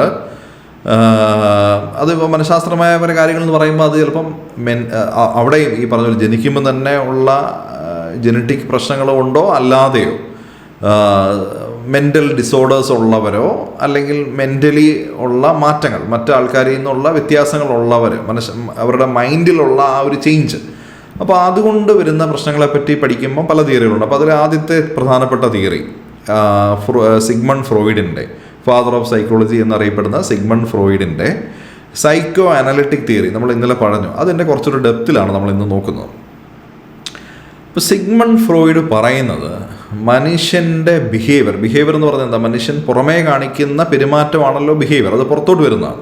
അപ്പോൾ പുറത്തോട്ട് നമ്മൾ കാണിക്കുന്ന ഒരു ബിഹേവിയർ പ്രധാനമായും 3 കാര്യങ്ങളെ ബന്ധപ്പെട്ട് കിടക്കുന്നത്. പ്രധാനമായും 3 കാര്യങ്ങളാണ് അതിൽ ബന്ധപ്പെട്ട് കിടക്കുന്നത്. അതിൽ ഒന്ന് ഇതെന്ന് പറയുന്ന കാര്യം, 2 ഈഗോ എന്ന് പറയുന്ന കാര്യം, 3 സൂപ്പർ ഈഗോ എന്ന് പറയുന്ന കാര്യം. അപ്പം ഈഗോ, സൂപ്പർ ഈഗോ, ഇങ്ങനെ 3 കാര്യങ്ങൾ ചേരുമ്പോഴാണ് അതിൻ്റെ ഒരു ഇൻറ്ററാക്ഷനാണ് നമ്മുടെ ഔട്ട്വേർഡ് ബിഹേവിയർ. മനസ്സിലാവുന്നുണ്ടോ? അപ്പം ഇഡെന്ന് പറയുന്ന സാധനം നമ്മുടെ ഓരോ മനുഷ്യൻ്റെയും ഒരു ഇൻസ്റ്റിങ്ക്റ്റാണ്, ഒരു ചോദനകളാണ്, ആഗ്രഹങ്ങളാണ്, ഉള്ളിൽ കിടക്കുന്ന ആഗ്രഹങ്ങളും ചോദനകൾ, ഒരു പക്ഷേ അടക്കി വെക്കപ്പെട്ടിട്ടുള്ള ചോദനകൾ. അല്ലെങ്കിൽ ഒരു മനുഷ്യൻ എന്ന് പറഞ്ഞാൽ എന്താ, ഒരു മനുഷ്യൻ എന്ന് പറഞ്ഞാൽ ബേസിക്കലി ഒരു മൃഗമാണ് അല്ലേ. Every man is an animal. അപ്പം മൃഗങ്ങൾക്കുള്ള എല്ലാ ചോദനകളും മനുഷ്യർക്കുണ്ട്. പക്ഷെ മനുഷ്യർ ഈ സിവിലൈസ്ഡ് ആവുമ്പോൾ പലപ്പോഴും ഈ ചോദനകൾ അല്ലെങ്കിൽ ആ ബേസിക് ഇൻസ്റ്റിങ്ക്റ്റുകൾ അടക്കി വെക്കപ്പെടുകയാണ് ചെയ്യുന്നത്. അപ്പോൾ ആ ബേസിക്കായിട്ടുള്ള ഇൻസ്റ്റിങ്ക്റ്റുകൾ, ഡിസയറുകൾ ആണ് ഇഡെന്നുള്ള വാക്കിൽ വിളിക്കുന്നത്. അപ്പം ആ ബേസിക് ഇൻസ്റ്റിങ്ക്റ്റുകൾ, അതേപോലെ ഇനി രണ്ടാമത്തെ ആസ്പെക്റ്റ് ഒന്ന് ഈഗോ എന്ന് പറഞ്ഞാൽ റിയാലിറ്റിയാണ്, ഒരു റാഷണാലിറ്റിയാണ്. നമ്മൾ ഒരു വ്യക്തി നേരിട്ട് കണ്ട് അനുഭവിക്കുന്ന, അയാൾക്ക് വ്യക്തതയുള്ള പല കാര്യങ്ങളെയാണ് ഈഗോ എന്ന് വിളിക്കുന്നത്. അയാൾക്കറിയാം റിയാലിറ്റി എന്താണ് എന്നറിയാം. ഈ അയാളുടെ ഉള്ളിലുള്ള വാസനകളെയോ ഇൻസ്റ്റിങ്ക്റ്റുകളെയോ പലപ്പോഴും ഒരു വ്യക്തി ചിലപ്പോൾ തിരിച്ചറിഞ്ഞെന്ന് വരണമെന്നില്ല, അയാൾക്ക് തന്നെ അറിയില്ല അങ്ങനെയുള്ള വാസനകൾ എന്താണെന്നുള്ളത്. പക്ഷേ ഈഗോ കുറേയും കൂടെ അയാൾക്കറിയാം, പുറമേ അറിയാവുന്നല്ല, എന്നാൽ റിയാലിറ്റി എന്താണെന്ന് അയാൾക്ക് ഏറെക്കുറെ അറിയാം. പക്ഷെ റിയാലിറ്റി കഴിഞ്ഞ് വേറെ ഒരു മൂന്നാമതൊരു എലമെൻ്റ് കൂടെ ഉണ്ട്, അതാണ് സൂപ്പർ ഈഗോ എന്ന് പറഞ്ഞാൽ ഒരു മോറൽ കൺസൈൻസ് ആണ്. അതായത് ഒരു മനസാക്ഷിയാണ്. മനസാക്ഷി എന്ന് ഉദ്ദേശിക്കുന്ന ഒരു മൊറാലിറ്റിയുമായിട്ടൂടെ ബന്ധപ്പെട്ട് കിടക്കുന്നതാണ്. മൊറാലിറ്റി എന്ന് പറഞ്ഞാൽ എന്താണ്, ഒരു ശരി തെറ്റുകളെ പറ്റിയിട്ടുള്ളൊരു ബോധമാണ്. What is right, what is wrong എന്നുള്ളതാണ്. ഇത് കുറച്ചും കൂടെ ഹയറായിട്ടുള്ളൊരു സാധനമാണ്. അപ്പം ഒരു വ്യക്തി എടുത്തു കഴിഞ്ഞാൽ അതിൻ്റെ ഏറ്റവും അടിത്തട്ടി കിടക്കുന്ന സാധനം ഈ ഇഡാണ്. അതായത് ഒരു ബേസിക് ഇൻസ്റ്റിങ്ക്റ്റാണ്. അതിൻ്റെ മേളിൽ ഇരിക്കുന്ന ഒരു സാധനമാണ് ഈ ഈഗോ എന്ന് പറയുന്ന സാധനം. അത് റിയാലിറ്റിയാണ്, അയാൾക്ക് അറിയാം, റാഷണലായിട്ട് ചിന്തിച്ചാൽ മനസ്സിലാക്കാവുന്ന കാര്യങ്ങളാണ്. ഇതിൻ്റെ മേളിലുള്ളൊരു സാധനമാണ് മൊറാലിറ്റി എന്ന് പറയുന്നത്. മൊറാലിറ്റി എന്ന് പറഞ്ഞാൽ what is right, what is wrong, ഈ നൈതികത എന്നൊക്കെ പറയുന്ന കാര്യം, എത്തിക്സും മൊറാലിറ്റിയൊക്കെ ഉണ്ടല്ലോ. അപ്പം മൊറാലിറ്റി എന്ന് പറഞ്ഞാൽ what a person thinks as right and wrong, അതാണ് മൊറാലിറ്റി. അപ്പോൾ അതൊരു മനസാക്ഷി എന്നൊക്കെ നമ്മൾ വിളിക്കുന്ന ഒരു സാധനം, കൺസൈൻസ് എന്ന് പറയുന്ന ഒരു കാര്യം. അപ്പം ഇതിനകത്ത് നമ്മൾ മനസ്സിലാക്കേണ്ട ഈ ഫ്രോഡിൻ്റെ സൈക്കോ അനാലിറ്റിക് തിയറി അനുസരിച്ച് നമ്മൾ മനസ്സിലാക്കേണ്ട ഒരു കാര്യം, ആരുടെ ഭാഗത്താണോ മൊറാലിറ്റി സ്ട്രോങ് അയാൾ ക്രിമിനൽ ബിഹേവിയറിൽ ഏർപ്പെടാൻ സാധ്യതയില്ല. അതായത് കുട്ടികളിൽ നമ്മൾ അടുത്ത തലമുറയിലെ കുട്ടികളിൽ പെരുമാറ്റത്തിൽ മാറ്റങ്ങൾ വരുത്തണമെങ്കിൽ അവരെ ആദ്യം പഠിപ്പിക്കേണ്ട സാധനം മൊറാലിറ്റിയാണ്. അതായത് ഒരു വാല്യൂ ബേസ്ഡ് എഡ്യൂക്കേഷനാണ്. അതിനകത്ത് മോറൽസ് അവരെ പഠിപ്പിക്കണം. മോറൽസ് എന്ന് പറഞ്ഞാൽ എന്താണ്, what is right, what is wrong എന്നുള്ളതിനകത്തൊരു സ്ട്രോങ് മോറൽ എഡ്യൂക്കേഷൻ അവർക്കുണ്ടാവണം. ഒരു സ്ട്രോങ് മോറൽ കൺസൈൻസ് ഡെവലപ്പ് ചെയ്യുക എന്നുള്ളതാണ്. അപ്പോൾ ഈ മോറൽ കൺസൈൻസ്, മൊറാലിറ്റി വീക്കായിട്ടുള്ള ആൾക്കാർ അവർ ക്രിമിനൽ ബിഹേവിയറിൽ ഏർപ്പെടുകയും ആ ക്രിമിനൽ ബിഹേവിയറിൽ ഏർപ്പെട്ടാലും അവർക്കൊരു ഗിൽറ്റ് ഉണ്ടാവുകയില്ല. അതായത് അവർക്കൊരു കുറ്റബോധം ഉണ്ടാവത്തില്ല. അപ്പം മൊറാലിറ്റി ഉണ്ടെങ്കിലേ കുറ്റബോധം ഉണ്ടാവുള്ളൂ. അപ്പം മനസാക്ഷി എന്ന് പറയുന്നതൊക്കെ നമ്മൾ പറഞ്ഞു വെക്കുന്ന ഒരു കാര്യമാണ്. അതായത് അതൊരു ഒരു എന്താ പറയുക, ഒരു ആർട്ടിഫിഷ്യലായിട്ട് ഉണ്ടാക്കുന്ന ഒരു കാര്യമാണ്. അതുവരെയുള്ള ഒരു വ്യക്തിയുടെ ശരിതെറ്റുകളാണ് അയാളുടെ മനസാക്ഷി എന്ന് പറയുന്നത്. അതുവരെ അവരാണ് എന്താണ് ശരി തെറ്റ് എന്ന് പഠിച്ചിരിക്കുന്ന അനുസരിച്ചാണ് മനസാക്ഷി. അപ്പം ഈ മനസാക്ഷി ഉണ്ടാവുന്ന അവരുടെ മോറൽ വാല്യൂസിനെ ബേസ് ചെയ്തിട്ടാണ് ഈ മനസാക്ഷി ഡെവലപ്പ് ചെയ്യുന്നത്. അപ്പോൾ ഈ ഒരു സ്ട്രോങ് ആയിട്ടുള്ള വാല്യൂസും പ്രിൻസിപ്പിൾസും ഒക്കെ ഉണ്ട്, എന്താണ് ശരി എന്താണ് തെറ്റ് എന്നുള്ളതിനെപ്പറ്റി ഉത്തമ ബോധ്യമുള്ള ഒരാൾക്ക് അതിനെതിരെ എപ്പോഴെങ്കിലും പ്രവർത്തിക്കേണ്ട വന്നാൽ ശക്തമായ കുറ്റബോധം ഉണ്ടാവും. പക്ഷേ ഈ മൊറാലിറ്റി ഇല്ലാത്ത ഒരാളെ സംബന്ധിച്ച് അങ്ങനെ ഒരു കുറ്റബോധം ഉണ്ടാവുന്നില്ല, അവർക്ക് അങ്ങനെ ഒരു കുറ്റബോധം വരില്ല. അപ്പോൾ അതാണ് പറഞ്ഞത്. അപ്പോൾ സൂപ്പർ ഈഗോ ഉണ്ടെങ്കിൽ അങ്ങനെയുള്ള ഒരു കുറ്റബോധം വരില്ല. അപ്പോൾ സൂപ്പർ ഈഗോ ഇല്ലാത്ത ആൾക്കാരാണ് കൂടുതലും ക്രിമിനൽ ബിഹേവിയറിൽ ഏർപ്പെടുന്നത്. ഇതാണ് സിഗ്മണ്ട് ഫ്രോയിഡിൻ്റെ psychoanalytic theory. A person who lacks a strong superego, that is moral conscience, may commit fraud without guilt as their എന്ന് പറഞ്ഞാൽ എന്താ, ഒരു ബേസിക് ഇൻസ്റ്റിങ്ക്റ്റ് ആണ്, over powers their ethical consideration. അപ്പോൾ ഒരു ബേസിക് ഇൻസ്റ്റിങ്ക്റ്റ് ഓവർ പവർ ചെയ്യും. Basic instinct, ഇതിൻ്റെ കാര്യം പറഞ്ഞാൽ ബേസിക് ഇൻസ്റ്റിങ്ക്റ്റിന് ഒരു എക്സാമ്പിൾ എന്ന് പറഞ്ഞാൽ ഒരു സെക്ഷുവൽ ഡിസയർ, അതൊരു ബേസിക് ഇൻസ്റ്റിങ്ക്റ്റ് ആണ്. മനുഷ്യർക്കും മൃഗങ്ങൾക്കും ഉള്ള ഒരു ബേസിക് ഇൻസ്റ്റിങ്ക്റ്റ് ആണ് സെക്ഷുവൽ ഡിസയർ. അതേപോലെ തന്നെ ഫിയർ ഓഫ് ഡെത്ത്, അതൊരു ബേസിക് ഇൻസ്റ്റിങ്ക്റ്റ് ആണ്. അപ്പോൾ അങ്ങനെയുള്ള ചില ബേസിക് ഇൻസ്റ്റിങ്ക്റ്റ് ഉണ്ട്. അപ്പോൾ ഇത് എന്ത് ചെയ്യും, ഒരു മൊറാലിറ്റി ഇല്ലാത്ത ഒരാൾ ഇങ്ങനെ ഒരു അവരുടെ ബേസിക് ഇൻസ്റ്റിങ്ക്റ്റ് പലപ്പോഴും അവരെ ഓവർ പവർ ചെയ്യും. അപ്പോൾ അതുകൊണ്ടാണ് പലപ്പോഴും റേപ്പ് പോലെയുള്ള കാര്യങ്ങൾ സംഭവിക്കുന്നത്. അതാണ് സിഗ്മണ്ട് ഫ്രോയിഡിൻ്റെ തിയറി. അപ്പം മൊറാലിറ്റി ഇല്ലാത്ത ഒരാളെ സംബന്ധിച്ച് അവരെ പലപ്പോഴും ഗൈഡ് ചെയ്യുന്നത് അവരുടെ സൂപ്പർ ഈഗോ ആയിരിക്കില്ല, അവരുടെ ഇഡായിരിക്കും. അപ്പോൾ അതാണ് അതിൻ്റെ ഒരു ആസ്പെക്റ്റ്. ഒരു ഡയഗ്രാം ഞാൻ കൊണ്ടുവന്നിട്ടുണ്ട്. അപ്പോൾ ഈ ഡയഗ്രാം വെച്ചാൽ നിങ്ങൾക്ക് കുറച്ചുകൂടെ കാര്യങ്ങൾ ക്ലിയർ ആവുമെന്ന് വിചാരിക്കുന്നു. അപ്പോൾ ഓരോ വ്യക്തിക്കും സിഗ്മണ്ട് ഫ്രോയിഡ് പറയുന്നത് അവരുടെ ഒരു ടിപ്പ് ഓഫ് ദി ഐസ്ബർഗ് മാത്രമാണ് ഒരു വ്യക്തി. ആ വ്യക്തിക്ക് പുറമേ കാണിക്കുന്നതോ അല്ല അയാൾ തന്നെ തിരിച്ചറിയാത്ത കുറേ കാര്യങ്ങൾ, ഒരു ഐസ്ബർഗ് എന്ന് പറയുന്നത് ടൈറ്റാനിക് ഒക്കെ ഇടിച്ച ആ ഒരു മഞ്ഞുകട്ട നിങ്ങൾ നോക്കിയാൽ അതിൻ്റെ വെള്ളത്തിൻ്റെ മേളിൽ പൊങ്ങി നിൽക്കുന്ന കുറച്ച് കാര്യം മാത്രമേ ഉള്ളൂ, പക്ഷേ അതിൻ്റെ റൂട്ട് താഴേക്ക് കിടപ്പുണ്ട്, അതാരും കാണുന്നില്ല. അതേപോലെ തന്നെ ഒരു വ്യക്തിയെ സംബന്ധിച്ച് ആ വ്യക്തി പോലും തിരിച്ചറിയാത്ത കുറേ കാര്യങ്ങൾ ആ വ്യക്തിയുടെ മനസ്സിൻ്റെ ഉള്ളിൽ പല കാര്യങ്ങൾ കിടപ്പുണ്ട്. അപ്പോൾ മനസ്സിനെ തന്നെ സിഗ്മണ്ട് ഫ്രോയിഡ് കോൺഷ്യസ് മൈൻഡ് എന്നും പ്രീ കോൺഷ്യസ് മൈൻഡ് എന്നും അൺകോൺഷ്യസ് മൈൻഡ് എന്നും മൂന്നായിട്ട് തിരിച്ചിട്ടുണ്ട്. അപ്പോൾ അപ്പോൾ അതേപോലെ തന്നെയാണ് ഒരു എലമെൻറ്റുകളെ പറയുമ്പോഴും ഈഗോ എന്നും അല്ലെങ്കിൽ നമ്മൾ ബേസിക്കായിട്ട് പറയാം ഇഡെന്നും ഈഗോ എന്നും സൂപ്പർ ഈഗോ എന്നും മൂന്നായിട്ട് തിരിച്ചിട്ടുണ്ട് അല്ലേ. അപ്പോൾ ഇത് മൂന്നുമാണ്. ഇപ്പോൾ അങ്ങനെ 6 കാര്യങ്ങളാണ് നമ്മൾ പഠിച്ചിരിക്കുന്നത്: conscious mind, preconscious mind, unconscious mind, അതുപോലെ ഇഡ്, ഈഗോ, സൂപ്പർ ഈഗോ. അപ്പോൾ ഈ ഇഡെന്ന് പറയുന്നത് ഒരു വ്യക്തി തിരിച്ചറിയുന്നില്ല. കാര്യം അത് അയാളുടെ ബേസിക് ഇൻസ്റ്റിങ്ക്റ്റ് ആണ്, അയാൾ അറിയാതെ കിടക്കുന്ന ഒരു കാര്യമാണ്. ആ ഇഡ് അൺകോൺഷ്യസ് ആയിട്ടാണ് കിടക്കുന്നത്, അത് തിരിച്ചറിയപ്പെടുന്നില്ല. ഈഗോ എന്ന് പറയുന്നത് കുറച്ച് കോൺഷ്യസ് ആണ്, അയാൾ റിയാലിറ്റിയുമായിട്ട് ബന്ധപ്പെട്ട് കുറച്ച് കോൺഷ്യസ് ആണ്, ബാക്കി കുറച്ച് പ്രീ കോൺഷ്യസും കുറച്ച് അൺകോൺഷ്യസും ആയിട്ടാണ് കിടക്കുന്നത്. സൂപ്പർ ഈഗോ എന്ന് പറയുന്നതും ഈ പറഞ്ഞതുപോലെയാണ്, കുറച്ച് അയാൾ കോൺഷ്യസ്, അയാളുടെ മൊറാലിറ്റിയെ പറ്റി അയാൾക്ക് കുറച്ച് കോൺഷ്യസ് ആണ്, പക്ഷേ അയാളുടെ മൊറാലിറ്റിയെ പറ്റി കുറച്ച് അയാൾ കോൺഷ്യസ് അല്ല, ഭാഗികമായ കോൺഷ്യസ് ആണ്, കുറച്ച് കോൺഷ്യസും അല്ല. അപ്പോൾ അങ്ങനെയാണ് നിൽക്കുന്നത്. അപ്പോൾ അതാണ് നമ്മൾ ഈ ഒരു ഡയഗ്രത്തിൽ കൂടെ നമ്മൾ മനസ്സിലാക്കേണ്ടത്. ഓരോ വ്യക്തിക്കും കോൺഷ്യസ് മൈൻഡുണ്ട്, പ്രീ കോൺഷ്യസ് മൈൻഡുണ്ട്, അൺകോൺഷ്യസ് മൈൻഡുണ്ട്, അതുപോലെ ഇതുണ്ട്, ഈഗോയുണ്ട്, സൂപ്പർ ഈഗോയുണ്ട്. ഇഡെന്ന് പറയുന്ന സാധനം എന്ന് പറയുന്നത് എന്താണ്, അയാളുടെ ബേസിക് ഇൻസ്റ്റിങ്ക്റ്റ് ആണ്, അത് കംപ്ലീറ്റ്ലി അൺകോൺഷ്യസ് ആയിട്ട് കിടക്കുകയാണ്, അയാൾ അറിയുന്നതേ ഇല്ല. ഈഗോ പാർഷ്യലി കോൺഷ്യസ് ആണ്, പ്രീ കോൺഷ്യസ് ആണ്, അൺകോൺഷ്യസിൻ്റെ ഇടയ്ക്ക് കിടക്കുന്നതാണ്. കുറച്ച് കാര്യങ്ങൾ മാത്രമേ അയാളുടെ ഈഗോ റിയാലിറ്റിയെ പറ്റി, റാഷണാലിറ്റിയെ പറ്റി അയാൾക്ക് കുറച്ചറിയാം. സൂപ്പർ ഈഗോയും പാർഷ്യലി മാത്രം അയാൾക്കറിയാം, കുറേ കാര്യങ്ങൾ അയാളുടെ മൊറാലിറ്റിയെ പറ്റി ഓരോ വ്യക്തിയും അറിയുന്നില്ല. ചില ഇൻസിഡൻസ് വരുമ്പോഴാണ് നമ്മളത് എന്തുകൊണ്ട് ചെയ്യുന്നില്ല, നമ്മളെ പിടിച്ചു വലിക്കുന്നത് എന്താണ്. ചിലപ്പോൾ നമ്മുടെ ശരിതെറ്റുകളെ പറ്റിയുള്ള ബോധമാണ്, ചിലപ്പോൾ ചെയ്യുന്നതും നമുക്ക് അത്ര സ്ട്രോങ് മൊറാലിറ്റി ഇല്ലാത്തതുകൊണ്ട് ചിലപ്പോൾ കുറ്റങ്ങൾ ചെയ്യാം. അതേപോലെ തന്നെ നമ്മുടെ സ്ട്രോങ് മൊറാലിറ്റി കാരണമായിരിക്കും നമ്മൾ ചില കാര്യങ്ങൾ ചെയ്യാത്തത്. അപ്പോൾ അത് അങ്ങനെ ഒരു ചിന്ത ഉണ്ടെന്നുള്ളത് പോലും പല വ്യക്തികളും തിരിച്ചറിയുന്നില്ല. എന്തുകൊണ്ട് ചില കാര്യങ്ങൾ ചെയ്യുന്നു, ചെയ്യാതിരിക്കുന്നു, എന്താണ് നമ്മളെ പുറകോട്ട് വലിക്കുന്നത് അല്ലെങ്കിൽ മുമ്പോട്ട് തള്ളുന്നത്. അപ്പോൾ അതാണ് അവരറിയാതെ കിടക്കുന്ന കുറേ കാര്യങ്ങളുണ്ട് എന്നുള്ളതാണ് സിഗ്മണ്ട് ഫ്രോയിഡിൻ്റെ ഈ തിയറി. മനസ്സിലായി എന്ന് വിചാരിക്കുന്നു. നമ്മളിപ്പോൾ പറഞ്ഞ കാര്യം തന്നെയാണ്. ഇതെന്ന് പറഞ്ഞാൽ പ്രിമിറ്റീവ് അർജസ് ആണ്, അപ്പോൾ ഒരു പ്ലഷർ കിട്ടാനുള്ള, അതായത് ഒരു പ്ലഷർ പ്രിൻസിപ്പിൾ എന്ന് നമ്മൾ പറയുമല്ലോ അല്ലേ. ജെറമി ബെന്താമിൻ്റെ പ്ലഷർ പ്രിൻസിപ്പിൾ തന്നെയാണ് ഈ ഈദിൽ പറയുന്നത്. പ്ലഷറിന് വേണ്ടി ചെയ്യുന്ന കാര്യങ്ങൾ, അഗ്രഷൻ, അങ്ങനെയുള്ള കാര്യങ്ങൾ, സെക്ഷൽ ഡിസയർ ഒക്കെ അതുമായിട്ട് ബന്ധപ്പെട്ട് കിടക്കുന്നതാണ്. ഈഗോ എന്ന് പറയുമ്പോൾ അവിടെ റാഷണാലിറ്റി ഉണ്ട്, അത് റിയാലിറ്റിയുമായിട്ട് കണക്റ്റഡ് ആണ്. സൂപ്പർ ഈഗോയിലാണ് മൊറാലിറ്റി വരുന്നത്, അവിടെയാണ് വാല്യൂസും കൺസൈൻസും ഒക്കെ വരുന്നത്. അപ്പോൾ ഒരു വളരെ വീക്കായിട്ടുള്ള സൂപ്പർ ഈഗോ ഉള്ള ആൾ ഇമ്പൾസീവായിട്ട് ക്രൈംസ് കമ്മിറ്റ് ചെയ്യും. അപ്പം അതുമൊക്കെ നമ്മുടെ ചെറുപ്പത്തിൽ അത് ഉണ്ടായി വരികയാണ് എന്നുള്ളതാണ്. ചെറുപ്പത്തിൽ തന്നെ ഇതും ഈഗോയും സൂപ്പർ ഈഗോയും ഒക്കെ ഡെവലപ്പ് ചെയ്ത് വരുവാണ്, അല്ലെങ്കിൽ അത് വീക്കായി പോവുകയാണ്. അപ്പം ഈ സൂപ്പർ ഈഗോ വീക്കായതിൻ്റെ ഒരു എക്സാമ്പിൾ ആയിട്ട് പറയുന്നതാണ് ഈ ബോസ്റ്റൺ സ്ട്രാംഗ്ലർ എന്നുള്ള പേരിൽ അറിയപ്പെടുന്ന ആൽബർട്ട് ഡിസാൽവോ.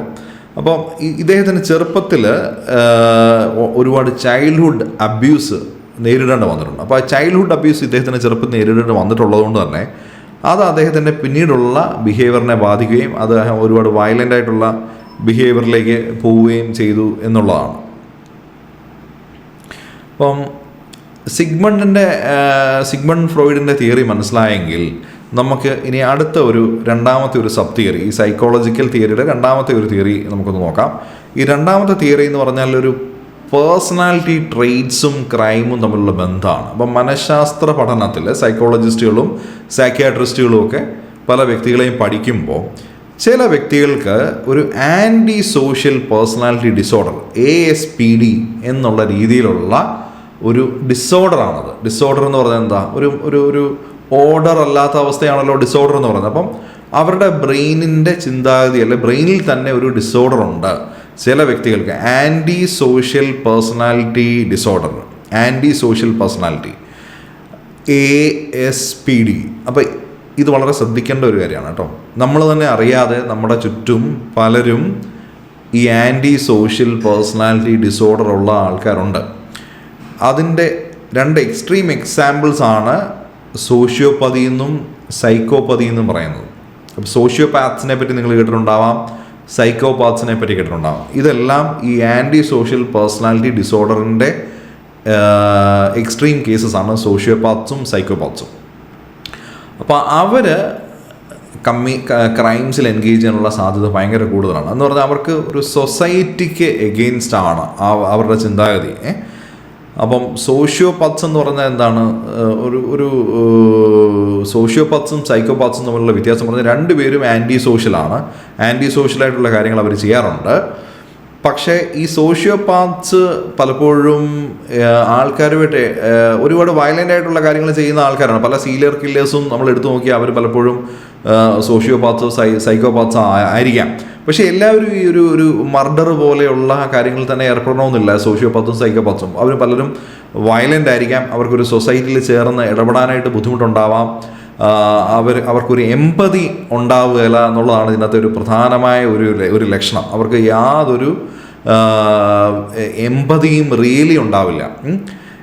ഇനിയും സോഷ്യോപാത്സിനെയും സൈക്കോപാത്സിനെയും തമ്മിലുള്ള വ്യത്യാസം എന്ന് പറഞ്ഞാൽ സോഷ്യോപാത്സ് സാധാരണഗതിയിൽ ഒരു ഫ്രണ്ട്ഷിപ്പിലോ ഒരു ഗ്രൂപ്പിലോ ഒന്നും അവർ ഫിറ്റാവില്ല. അവരവിടെ എപ്പോഴും പ്രശ്നം ഉണ്ടാക്കിക്കൊണ്ടിരിക്കും, വയലൻ്റ് ആയിരിക്കും. ഇവർ സോഷ്യോപാത്സ് ആണ് എന്നുള്ളത് പലപ്പോഴും അടുത്തുള്ള ആൾക്ക്, ഈ പറഞ്ഞ സൈക്കോളജി അറിയാവുന്ന ഒരാൾക്ക് തിരിച്ചറിയാനും പറ്റും. കാര്യം അവരുടെ ബിഹേവിയർ എപ്പോഴും ആൻറ്റി സോഷ്യൽ ആയിരിക്കും, വയലൻ്റ് ആയിരിക്കും, അഗ്രസീവ് ആയിരിക്കും, എമ്പതി ഉണ്ടാവില്ല. അത് വളരെ എവിഡൻറ്റും ആയിരിക്കും. അവർ ആ ഗ്രൂപ്പിൽ ഒരിക്കലും ഫിറ്റ് ആവത്തുമില്ല. പക്ഷേ സൈക്കോപാത്സ് അങ്ങനെയല്ല. സൈക്കോപാത്സ് ഇതേപോലെ തന്നെ ആൻറ്റി സോഷ്യലാണ്. അവർക്ക് ഈ പറഞ്ഞ ആൻറ്റി സോഷ്യൽ പേഴ്സണാലിറ്റി ഡിസോർഡർ ഉണ്ട്. അവർ വയലൻ്റ് ആയിട്ടുള്ള കാര്യങ്ങൾ ചെയ്യാറുണ്ട്. പക്ഷേ ഇവർക്ക് ഒരു സൊസൈറ്റിയിൽ അറ്റ്ലീസ്റ്റ് കുറച്ച് കാര്യത്തെങ്കിലും മിങ്കിൾ ചെയ്യുന്നത് പോലെ കാണിക്കാനായിട്ട് പറ്റും. അവർക്ക് മിമിക് ചെയ്യാൻ പറ്റും. അവർക്ക് എമ്പതി മിമിക് ചെയ്യാൻ പറ്റും. പക്ഷേ റിയലായിട്ട് എമ്പതി ഒന്നുമില്ല. റിയലായിട്ട് എമ്പതി ഇല്ല, യാതൊരു സോഫ്റ്റ് ഫീലിങ്സും ഇല്ല. പക്ഷേ അവർക്ക് എമ്പതി ഉള്ളതുപോലെ മിമിക് ചെയ്തിട്ട് അവർ പല ഗ്രൂപ്പുകളിലും ചേർന്ന് അവർ അവിടെ ഇരുന്ന് പ്രശ്നങ്ങൾ ഉണ്ടാക്കും. അവർക്ക് ആൾക്കാരെ അങ്ങോട്ടും ഇങ്ങോട്ടും മാനിപ്പുലേറ്റ് ചെയ്യാൻ പറ്റും. ഒരുപാട് പ്രശ്നങ്ങൾ ഒരു ഗ്രൂപ്പിൽ ഉണ്ടാക്കാനായിട്ട് പറ്റും. ഒരുപാട് ബുദ്ധിമുട്ടുകൾ ഉണ്ടാക്കാം. അങ്ങനെയുള്ള സൈക്കോപാത്സ് പല സ്കൂളുകളിലും ഉണ്ടാവാം, കോളേജുകളിലും ഉണ്ടാവാം, അഡ്മിനിസ്ട്രേറ്റീവ് മെഷീനറിയിലുണ്ടാവാം, ലെജിസ്ലേച്ചറിലുണ്ടാവാം. അപ്പം വലിയ പോസ്റ്റുകളിൽ ഇരിക്കുന്നവർക്ക് പലർക്കും ഈ സൈക്കോപതിക് ടെൻഡൻസി ഉണ്ട് എന്നുള്ളതാണ് പുതിയ പഠനം. ഗവൺമെൻറ്റിലൊക്കെ ഉള്ള അങ്ങനെയുള്ള ആൾക്കാരുണ്ട്, കോളേജുകളിലുണ്ട്. അപ്പോൾ നിങ്ങളൊന്ന് ആലോചിച്ച് നോക്കി, അങ്ങനെയുള്ള ഒരു സിഗ്നിഫിക്കൻറ്റ് പൊസിഷനിൽ ഇരിക്കുന്നവർക്ക് ഈ സൈക്കോപതിക് ടെൻഡൻസി ഉണ്ടെങ്കിൽ, ആൻറ്റി സോഷ്യൽ ടെൻഡൻസി ഉണ്ടെങ്കിൽ, അവർ അതോറിറ്റേറ്റീവ് പോസ്റ്റിലാണെങ്കിൽ അവർ ആ പൊസിഷൻ എന്തുമാത്രം മിസ്യൂസ് ചെയ്ത് താഴെയുള്ള ആൾക്കാർക്ക് എന്തുമാത്രം ബുദ്ധിമുട്ട് ഉണ്ടാക്കാൻ സാധ്യതയുണ്ട് എന്ന് നിങ്ങളൊന്ന് ആലോചിച്ച് നോക്കിയാൽ നിങ്ങൾക്ക് കണക്ട് ചെയ്യാൻ പറ്റും. ഇപ്പോൾ നമ്മുടെ ഗവൺമെൻറ്റിലൊക്കെ അങ്ങനെയുള്ള ആൾക്കാരുണ്ട്. പല സ്കൂളുകളിലും കോളേജുകളിലും അങ്ങനെയുള്ള സൈക്കോപാത്സ് ഉണ്ട്. അറിയേ പോലുമില്ല. സൈക്കോപ്പതി എന്താണെന്ന് അറിഞ്ഞാലല്ലേ ഇവർ സൈക്കോപാത്താണെന്ന് അറിയുള്ളൂ. അപ്പം ബേസിക്കലി ഇത് തന്നെ ഒരു ഹിഡൻ ക്യാരക്ടറാണ്. അത്ര പെട്ടെന്ന് മനസ്സിലാവില്ല. പക്ഷെ മനസ്സിലാക്കണമെങ്കിൽ സൈക്കോളജി നന്നായി പഠിക്കുകയും ഈ പറഞ്ഞ രീതിയിൽ ക്ലോസ് ആയിട്ട് ഒബ്സർവ് ചെയ്തുള്ളൂ. അപ്പം ഇങ്ങനെയുള്ള ടെൻഡൻസികൾ പലർക്കും ഉണ്ട്. അവരെല്ലാവരും സീരിയൽ കില്ലേഴ്സ് ആവണമെന്നൊന്നുമില്ല. പക്ഷേ അവർ ഒരു വ്യക്തിയെ നേരിട്ട് പോയി കൊല്ലണമെന്നില്ലല്ലോ ആ വ്യക്തിയെ ഉപദ്രവിക്കാൻ. അല്ലാത്ത എന്തെല്ലാം രീതിയുണ്ട്, മറ്റു പല രീതിയിലും പലരും ഉപദ്രവിച്ചുകൊണ്ടിരിക്കും. അപ്പോൾ സീരിയൽ കില്ലേഴ്സിൻ്റെ കാര്യം പറഞ്ഞാൽ ടെഡ് ബണ്ടി എന്ന് പറഞ്ഞൊരു സീരിയൽ കില്ലർ ഉണ്ടായിരുന്നു. അപ്പോൾ അയാൾക്ക് ഈ പറഞ്ഞ ഒരു ആൻറ്റി സോഷ്യൽ പേഴ്സണാലിറ്റി ഡിസോർഡർ ഉള്ള ഒരാളായിരുന്നു. അപ്പോൾ അയാൾ കാണിച്ചിട്ടുള്ള ലക്ഷണങ്ങൾ, ഒരു മനഃശാസ്ത്രപരമായി അയാൾ കാണിച്ചിട്ടുള്ള ലക്ഷണങ്ങൾ എന്ന് പറഞ്ഞാൽ നാർസിസിസം എന്ന് പറഞ്ഞാൽ എന്താണ്? ഒരു വ്യക്തിയോട് തന്നെയുള്ള അമിതമായ സ്നേഹത്തെയാണ് നാർസിസം. അയാളെ മാത്രമേ അയാൾ സ്നേഹിക്കുന്നുള്ളൂ. അതാണ് നാർസിസിസം. അതേപോലെ ലാക്ക് ഓഫ് എമ്പതി, ഞാൻ മുമ്പ് പറഞ്ഞല്ലോ. എമ്പതി ഇല്ല. എമ്പതി എന്താണെന്ന് ഇന്നലെ ഞാൻ പറഞ്ഞിരുന്നു. സിമ്പതി, എമ്പതിയും കമ്പാഷനും തമ്മിലുള്ള വ്യത്യാസം ഞാൻ ഇന്നലെ പറഞ്ഞിരുന്നു. അപ്പോൾ എമ്പതി എന്ന് പറഞ്ഞാൽ മറ്റൊരാളുടെ ഫീലിങ്സിൽ യാതൊരു ബുദ്ധിമുട്ടും തോന്നാതിരിക്കുക എന്നുള്ളത്. അയാളുടെ ഷൂസിൽ നിന്ന് ചിന്തിക്കാൻ പറ്റാതിരിക്കുക, മിറർ ന്യൂറോൺസ് വർക്ക് ചെയ്യാതിരിക്കുക, അതാണ് എമ്പതി. അപ്പോൾ എമ്പതി ഇല്ലാതിരിക്കുക. അതേപോലെ മാനിപ്പുലേഷനും ഈ പല ആൻറ്റി സോഷ്യൽ പേഴ്സണാലിറ്റി ഡിസോർഡേഴ്സ് ഉള്ളവരുടെ ഒരു പ്രധാന ട്രെയ്റ്റാണ് മാനിപ്പുലേഷൻ. അവർ മറ്റാൾക്കാരെ മാനിപ്പുലേറ്റ് ചെയ്യും. മാനിപ്പുലേറ്റ് ചെയ്യുമ്പം ശരിക്കും തെറ്റ് ചെയ്തത് ഇവരാണെങ്കിൽ പോലും ഓപ്പോസിറ്റ് നിൽക്കുന്ന ആൾ തെറ്റ് ചെയ്തതായിട്ട് തോന്നിപ്പിക്കുക. അപ്പോൾ അങ്ങനെയുള്ള ടീച്ചേഴ്സിനെയൊക്കെ ചിലർക്കൊക്കെ പരിചയം ഉണ്ടാവും. അതായത് തെറ്റ് ചെയ്തത് അവരാണെങ്കിൽ പോലും ഇവർ പറഞ്ഞു വെച്ചിട്ട് മറ്റേ ആൾ തെറ്റ് ചെയ്തതായിട്ട് തോന്നിപ്പിക്കുക. ഇതെല്ലാം ഒരു മാനിപ്പുലേഷനാണ്. അപ്പോൾ ഈ manipulation skills, lack of empathy, narcissism, അങ്ങനെയുള്ള ഒരു ഗവൺമെൻറ്റിലുണ്ട്, കോടതിയിലുണ്ട്, പലയിടത്തും അങ്ങനെയുള്ളവരുണ്ടാവാം. അപ്പോൾ അതെല്ലാം ഒരു സൈക്കോപതിയുടെ ഒരു ലക്ഷണങ്ങളാണ് എന്നുള്ളതാണ് സൈക്കോളജിസ്റ്റുകൾ പറയുന്നത്. അപ്പോൾ അതാണ് രണ്ടാമത്തെ തിയറി. ഇനി മൂന്നാമത്തെ സൈക്കോളജിക്കൽ തിയറി എന്ന് പറഞ്ഞാൽ ബ്രോക്കൺ ഹോമും ചൈൽഡ്ഹുഡ് ട്രോമ തിയറിയാണ്. അപ്പോൾ broken home and childhood trauma theory. അപ്പം മിക്ക കുറ്റവാളികളുടെയും ചെറുപ്പം എടുത്ത് പരിശോധിച്ചാൽ അവർ കുറ്റവാളി ആവാനായിട്ട്, അതാണ് ഈ സൊസൈറ്റിയാണ് ഇതിൻ്റെ ഒരു കൾപ്രിറ്റ് എന്ന് പറയുന്നത് പോലെ, വ്യക്തി ഉണ്ടായ ചെറുപ്പത്തിൽ ഇവർക്ക് പലപ്പോഴും ഒരുപാട് ചൈൽഡ്ഹുഡ് അബ്യൂസും നിഗ്ലക്റ്റും അവർ ഡൊമസ്റ്റിക് വയലൻസിൻ്റെ എക്സ്പോഷറും അങ്ങനെയുള്ള പല രീതിയിലുള്ള പെരുമാറ്റം ഇവർക്ക് കിട്ടിയിട്ടുണ്ട്. അതുകൊണ്ടാണ് അവർ വയലൻറ്റ് ബിഹേവിയർ കാണിക്കുന്നത്, ക്രിമിനൽ ബിഹേവിയർ കാണിക്കുന്നത്. നമ്മൾ തന്നെ അത് ശ്രദ്ധിച്ചാൽ മതി. അതായത് നമ്മൾ പലപ്പോഴും ഇപ്പോൾ ഒരുപാട് കുറ്റകൃത്യങ്ങൾ നമ്മുടെ ചുറ്റും ടി വിയിലും പത്രത്തിലും ഒക്കെ ആയിട്ട് നമ്മൾ കാണുന്നുണ്ട്, സോഷ്യൽ മീഡിയയിലൊക്കെ ആയിട്ട് കാണുന്നുണ്ട്. അപ്പോൾ അതിന് കോമൺ ആയിട്ട് നമ്മൾ പറയുന്നത് എന്താ, ഇവർക്കൊക്കെ നല്ല അടി കിട്ടാത്തതിൻ്റെയാണ്, ഇവരെ ചെറുപ്പത്തിൽ ഇവരെ അടിക്കാത്തതുകൊണ്ടാണ്, സ്കൂളിൽ അടിക്കാത്തതുകൊണ്ടാണ്. അപ്പോൾ ഇതിന് സൈക്കോളജിസ്റ്റുകൾ ഇവരെ പഠിച്ചിട്ട് പല തിയറികളും റിസർച്ചും ഒക്കെ ആയിട്ട് ഇത് നോക്കി മനസ്സിലാക്കിയിട്ട് ഈ റിസർച്ചിന് ശേഷം സൈക്കോളജിസ്റ്റുകൾ പറയുന്നത് അടിക്കാത്തത് കൊണ്ടല്ല, ഇവർക്ക് അടി കിട്ടിയിട്ടുള്ളത് കൊണ്ടാണ് ഇവർ മറ്റുള്ളവരെ അടിക്കുന്നതെന്നുള്ളതാണ്. അതായത് ഇവരുടെ മനസ്സിലൊരു എന്തെങ്കിലും കാര്യത്തിൻ്റെ സൊല്യൂഷനായിട്ട് ഇവർക്ക് ആദ്യത്തെ ഇൻസ്റ്റിങ്ക്റ്റായിട്ട് വരുന്നത് വയലൻസാണ്. കാര്യം അവർക്ക് അത്രയും വയലൻസ് കിട്ടിയിട്ടുണ്ട്. ആ വയലൻസ് കിട്ടിയ ഒരാൾക്ക് തിരിച്ചു കൊടുക്കാനും വയലൻസേ പറ്റുള്ളൂ. അതാണ് അവരുടെ ഉള്ളിൽ കിടക്കുന്നത്. അപ്പോൾ അതാണ് നമ്മൾ മനസ്സിലാക്കേണ്ടത്. അപ്പം ചെറുപ്പത്തിൽ കിട്ടിയിട്ടുള്ള childhood abuse, neglect, exposure to domestic violence, ഇത് പിന്നീട് ക്രിമിനൽ ബിഹേവിയറിലേക്ക് പോകുന്നുണ്ട്. അപ്പോൾ അതാണ്. അപ്പോൾ അവിടെ ഒരു ഫാമിലിയിൽ തന്നെ ഒത്തിരി ഇഷ്യൂസ് ആയിരിക്കും. ചിലപ്പോൾ ആൽക്കഹോളിക് ആയിട്ടുള്ള ഫാദർ ആയിരിക്കാം, അല്ലെങ്കിൽ വേറെ എന്തെങ്കിലും തരത്തിലുള്ള പ്രശ്നത്തിൻ്റെ വിരോധം കുട്ടികളോട് തീർക്കുന്ന അമ്മയായിരിക്കാം. അങ്ങനെയുള്ള പലരുണ്ട്. അപ്പോൾ ചെറുപ്പത്തിലൊരു 18 വയസ്സിൽ താഴെയുള്ള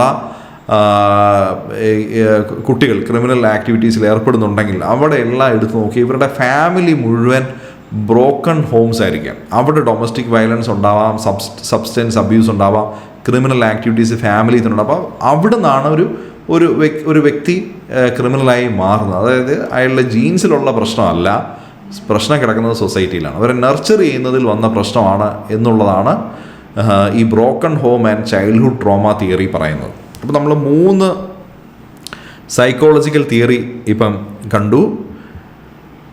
അതിനുശേഷം നമുക്ക് അടുത്ത ടോപ്പിക്കിലേക്ക് പോകാം. അതാണ് സോഷ്യോളജിക്കൽ തിയറി. അപ്പോൾ നമ്മൾ 2 കണ്ടു. ഇനി 3ാമത്താണ് സോഷ്യോളജിക്കൽ തിയറി. ഇപ്പോൾ സോഷ്യോളജിക്കൽ തിയറി എന്ന് പറയുമ്പോൾ സൊസൈറ്റി, സമൂഹം നേരിട്ട്, ഇപ്പോൾ ഈ പറഞ്ഞ കാര്യങ്ങളല്ലാതെ സമൂഹം നേരിട്ട് എങ്ങനെ ഒരാളെ കുറ്റവാളിയാക്കി മാറ്റുന്നു എന്നുള്ളതാണ്. ഇപ്പോൾ സമൂഹം ഒരു വ്യക്തിയെ കുറ്റവാളിയാക്കുന്നുണ്ടെങ്കിൽ അവിടെ സമൂഹത്തിൽ എന്തൊക്കെയാണ് ഒരു വ്യക്തിയെ കുറ്റവാളിയാക്കാനുള്ള കാര്യങ്ങൾ. അപ്പോൾ അവിടെയുള്ള ഒരു സമൂഹത്തിൻ്റെ സോഷ്യൽ സ്ട്രക്ചർ, ഇപ്പോൾ ഈ ജാതി വ്യവസ്ഥ പോലെയുള്ള വ്യവസ്ഥകൾ, ജാതി വ്യവസ്ഥ അല്ലെങ്കിൽ തന്നെ അല്ലാതെ തന്നെ എന്തുമാത്രം വ്യവസ്ഥകൾ സൊസൈറ്റിയിലുണ്ട്. അപ്പോൾ ആ സോഷ്യൽ സ്ട്രക്ചറുകൾ, പോലീസ്, കോടതി, സ്കൂളുകൾ, അപ്പോൾ അതെല്ലാം ഓരോ സോഷ്യൽ സ്ട്രക്ചറാണ്, സമൂഹത്തിലെ ഓരോ വ്യവസ്ഥകളാണ്, കുടുംബം അടക്കം ഒരു വ്യവസ്ഥയാണ്. അപ്പോൾ അങ്ങനെയുള്ള കാര്യങ്ങൾ എങ്ങനെ ഒരാളെ കുറ്റവാളിയാക്കുന്നു, അവിടെയുള്ള പട്ടിണി, ദാരിദ്ര്യം, പിയർ പ്രഷർ, സാംസ്കാരികമായ സ്വാധീനം, സിനിമ, നോവല്, അങ്ങനെയുള്ള എന്തെല്ലാം കാര്യങ്ങൾ, ഇപ്പോഴത്തെ സോഷ്യൽ മീഡിയ അടക്കം, അങ്ങനെയുള്ള കാര്യങ്ങളൊക്കെ എങ്ങനെ ആണ് സമൂഹം എങ്ങനെയാണ് ഒരു വ്യക്തിയെ കുറ്റവാളിയാക്കി മാറ്റുന്നത് എന്നുള്ളതിൻ്റെ തിയറികളാണ്. അപ്പോൾ ഇതുമായിട്ട് ബന്ധപ്പെട്ട് ആദ്യത്തെ തിയറി എന്ന് പറഞ്ഞാൽ സോഷ്യൽ ഡിസോർഗനൈസേഷൻ തിയറിയാണ്. സോഷ്യൽ ഡിസോർഗനൈസേഷൻ നമ്മൾ മുമ്പേ ബ്രോക്കൺ ഫാമിലി പറഞ്ഞു, സൈക്കോളജിക്കൽ തിയറി പറഞ്ഞതിനകത്ത് ഒരു ഫാമിലി ബ്രോക്കൺ ആണെങ്കിൽ അവിടെ വളരുന്ന ഒരു കുട്ടി ക്രിമിനൽ ആവാൻ സാധ്യതയുണ്ട്, അത് അയാളുടെ മനഃശാസ്ത്രപരമായി സ്വാധീനിക്കുമെന്ന് പറഞ്ഞതുപോലെ ഈ സൊസൈറ്റി ഡിസോർഗനൈസ്ഡ് ആണെങ്കിൽ അവിടെ ക്രൈമിനുള്ള സാധ്യത, അവിടെ ക്രിമിനൽ സാധ്യത കൂടുതലാണ്. അതാണ് വളരെ പൂവറായിട്ടുള്ള അൺസ്റ്റേബിൾ നെയ്ബർഹുഡ്സിൽ വളരുന്നവർക്ക് ഒരു സോഷ്യൽ ബോണ്ട്സ് വളരെ വീക്കായിരിക്കും, അവർക്ക് തൊഴിലുണ്ടാവത്തില്ല. അങ്ങനെയുള്ള ഇടത്ത്, തൊഴിലില്ലായ്മ ഉള്ളിടത്ത്, പോവർട്ടി ഉള്ളിടത്ത്, അൺസ്റ്റേബിൾ നെയ്ബർഹുഡ് ഉള്ളിടത്ത്, വീക്ക് സോഷ്യൽ ബോണ്ട് ഉള്ളിടത്ത് ക്രിമിനൽ ആക്ടിവിറ്റി കൂടുതലായിരിക്കും. അപ്പോൾ അതാണ് നമ്മുടെ സ്ലം ഏരിയകളിൽ പലപ്പോഴും ഉള്ള ചേരി പ്രദേശത്തിൽ അവർക്ക് വിദ്യാഭ്യാസം കുറവായിരിക്കും, അവിടുത്തെ ജീവിത സാഹചര്യങ്ങൾ വളരെ മോശമായിരിക്കും. അവർക്ക് അവിടെ അതുമാത്രമല്ല അവിടെ ഒരു ലോ എൻഫോഴ്സ്മെൻറ്റ് അവിടെ കുറവായിരിക്കും. അപ്പം നമ്മൾ തന്നെ ആലോചിച്ചാൽ മതി. ഇപ്പം ലോ എൻഫോഴ്സ്മെൻറ്റ് കുറവാണെങ്കിൽ, ഒരു നിയമം ഉണ്ടെന്ന് പറഞ്ഞിട്ട് മാത്രം കാര്യമില്ല, ആ നിയമം എൻഫോഴ്സ് ചെയ്യപ്പെടുന്നില്ലെങ്കിൽ അവിടെ ക്രൈംസ് ഉണ്ടാവാം. ഇപ്പം സ്ത്രീധനത്തിനെതിരെയുള്ള ഒരു നിയമം പാസ്സാക്കിയിട്ട് വർഷങ്ങളായി, പക്ഷേ അത് സ്ട്രിക്റ്റായിട്ട് പലപ്പോഴും എൻഫോഴ്സ് ചെയ്യപ്പെടുന്നില്ല. അപ്പോൾ എൻഫോഴ്സ് ചെയ്യപ്പെടാത്തത് കൊണ്ട് തന്നെ അവിടെ ഇപ്പോഴും സ്ത്രീധനം ഒരു എന്നുള്ളൊരു ക്രൈം ഇപ്പോഴും നിലനിൽക്കുന്നുണ്ട്. അപ്പോൾ അതുപോലെ ഏത് നിയമമാണോ എൻഫോഴ്സ് ചെയ്യപ്പെടാത്തത് അവിടെ, അല്ലെങ്കിൽ എൻഫോഴ്സ് ചെയ്യപ്പെടാത്ത സ്ഥലത്ത് ക്രൈംസ് കണ്ടിന്യൂ ചെയ്തുകൊണ്ടിരിക്കും, അവിടെ ഒഫൻസസ് കണ്ടിന്യൂ ചെയ്തിരിക്കും. അതിപ്പോൾ സ്കൂളായിക്കോട്ടെ, കോളേജ് ആയിക്കോട്ടെ, ഒരു ഡിസിപ്ലിൻ ആയിട്ടുള്ള കാര്യങ്ങൾ നമ്മൾ ഒരിക്കൽ വാക്കാ പറഞ്ഞു, അങ്ങനെയുള്ള അല്ലെങ്കിൽ എഴുതി വെച്ചു, പക്ഷേ അത് എൻഫോഴ്സ് ചെയ്യുന്നില്ലെങ്കിൽ ആൾക്കാരത് ഒരിക്കലും അനുസരിക്കത്തില്ല. അപ്പോൾ എൻഫോഴ്സിങ് മെക്കാനിസം വേണം. അപ്പോൾ ഈ ചേരി പ്രദേശത്തെ ലോ എൻഫോഴ്സ്മെൻറ്റ് മെക്കാനിസത്തിൻ്റെ കുറവും ഒരു സോഷ്യോളജിക്കലായിട്ടുള്ള ഒരു ആസ്പെക്റ്റാണ് എന്നുള്ളതാണ്. അപ്പോൾ അവിടെ ഈ ഡ്രഗ് പെഡലിംഗ് പോലെയുള്ള കാര്യങ്ങളൊക്കെ ഈ മുംബൈയിലെ ധാരാവിയിൽ ഉണ്ട് എന്നുള്ളതാണ് നമ്മൾ ഓൾറെഡി പറഞ്ഞു കഴിഞ്ഞാണ്. രണ്ടാമത് സ്ട്രെയിൻ തിയറി നമ്മൾ ഇന്നലെ പറഞ്ഞു. മെർട്ടൻ്റെ സ്ട്രെയിൻ തിയറിയെ പറ്റി ഇന്നലെ പറഞ്ഞു. ഒന്നുകൂടെ നമുക്ക് ഡീറ്റെയിലിൽ പഠിക്കാം. അത് മെർട്ടൻ്റെ തിയറി ഓഫ് ഡീവിയൻസ് എന്നും പറയാറുണ്ട്.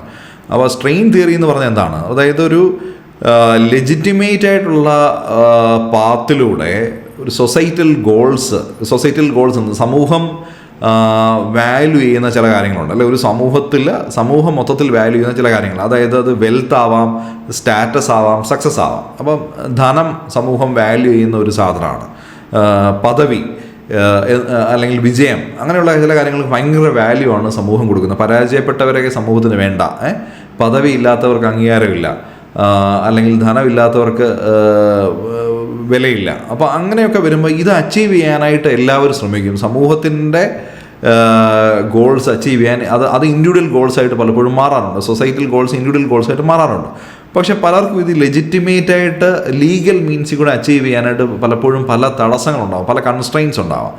അപ്പോൾ അങ്ങനെ ഉള്ളപ്പോൾ അവർ ഇല്ലീഗൽ മാർഗങ്ങളിലൂടെ പോവും എന്നുള്ളതാണ് സ്ട്രെയിൻ തിയറി പറയുന്നത്. അതാണ് മെർട്ടൺസ് തിയറി ഓഫ് ഡീവിയൻസ്.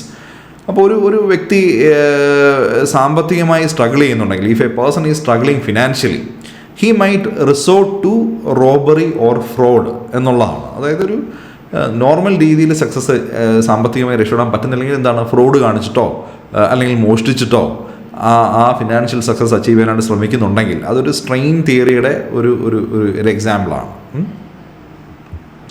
മൂന്നാമത്തെ തിയറി നമ്മൾ ഇന്നലെ കണ്ടതാണ് ലേബലിംഗ് തിയറി. ലേബലിംഗ് തിയറി എന്താണ് പറയുന്നത്? സൊസൈറ്റി ഒരു വ്യക്തിയെ ഒരു പർട്ടിക്കുലർ ടാഗ് കൊടുത്ത്, ഒരു ലേബിൾ കൊടുത്ത് ഇട്ടാൽ ആ വ്യക്തി ആ ലേബലിലേക്ക് മെർജ് ചെയ്യാനായിട്ട് ശ്രമിക്കും എന്നുള്ളതാണ്. അപ്പോൾ സൊസൈറ്റിയാണ് ഒരാളെ ക്രിമിനലാക്കുന്നത്. അപ്പോൾ ഒരു ക്രിമിനൽ ടാഗ് ഒരാൾക്ക് കൊടുത്താൽ അയാൾ ക്രിമിനലായി മാറാൻ സാധ്യതയുണ്ട്. അപ്പോൾ ചെറുപ്പത്തിൽ തന്നെ ഒരു കുട്ടിയെ ഇവൻ മോശക്കാരനാണ്, ഇവൻ പ്രശ്നക്കാരനാണെന്ന് ടാഗ് ചെയ്താൽ അവൻ ആ ടാഗിലേക്ക് പോകാനായിട്ട് ശ്രമിക്കും, അവർ ലേബിൾ ചെയ്തതിലേക്ക് പോകാനായിട്ട് ശ്രമിക്കും.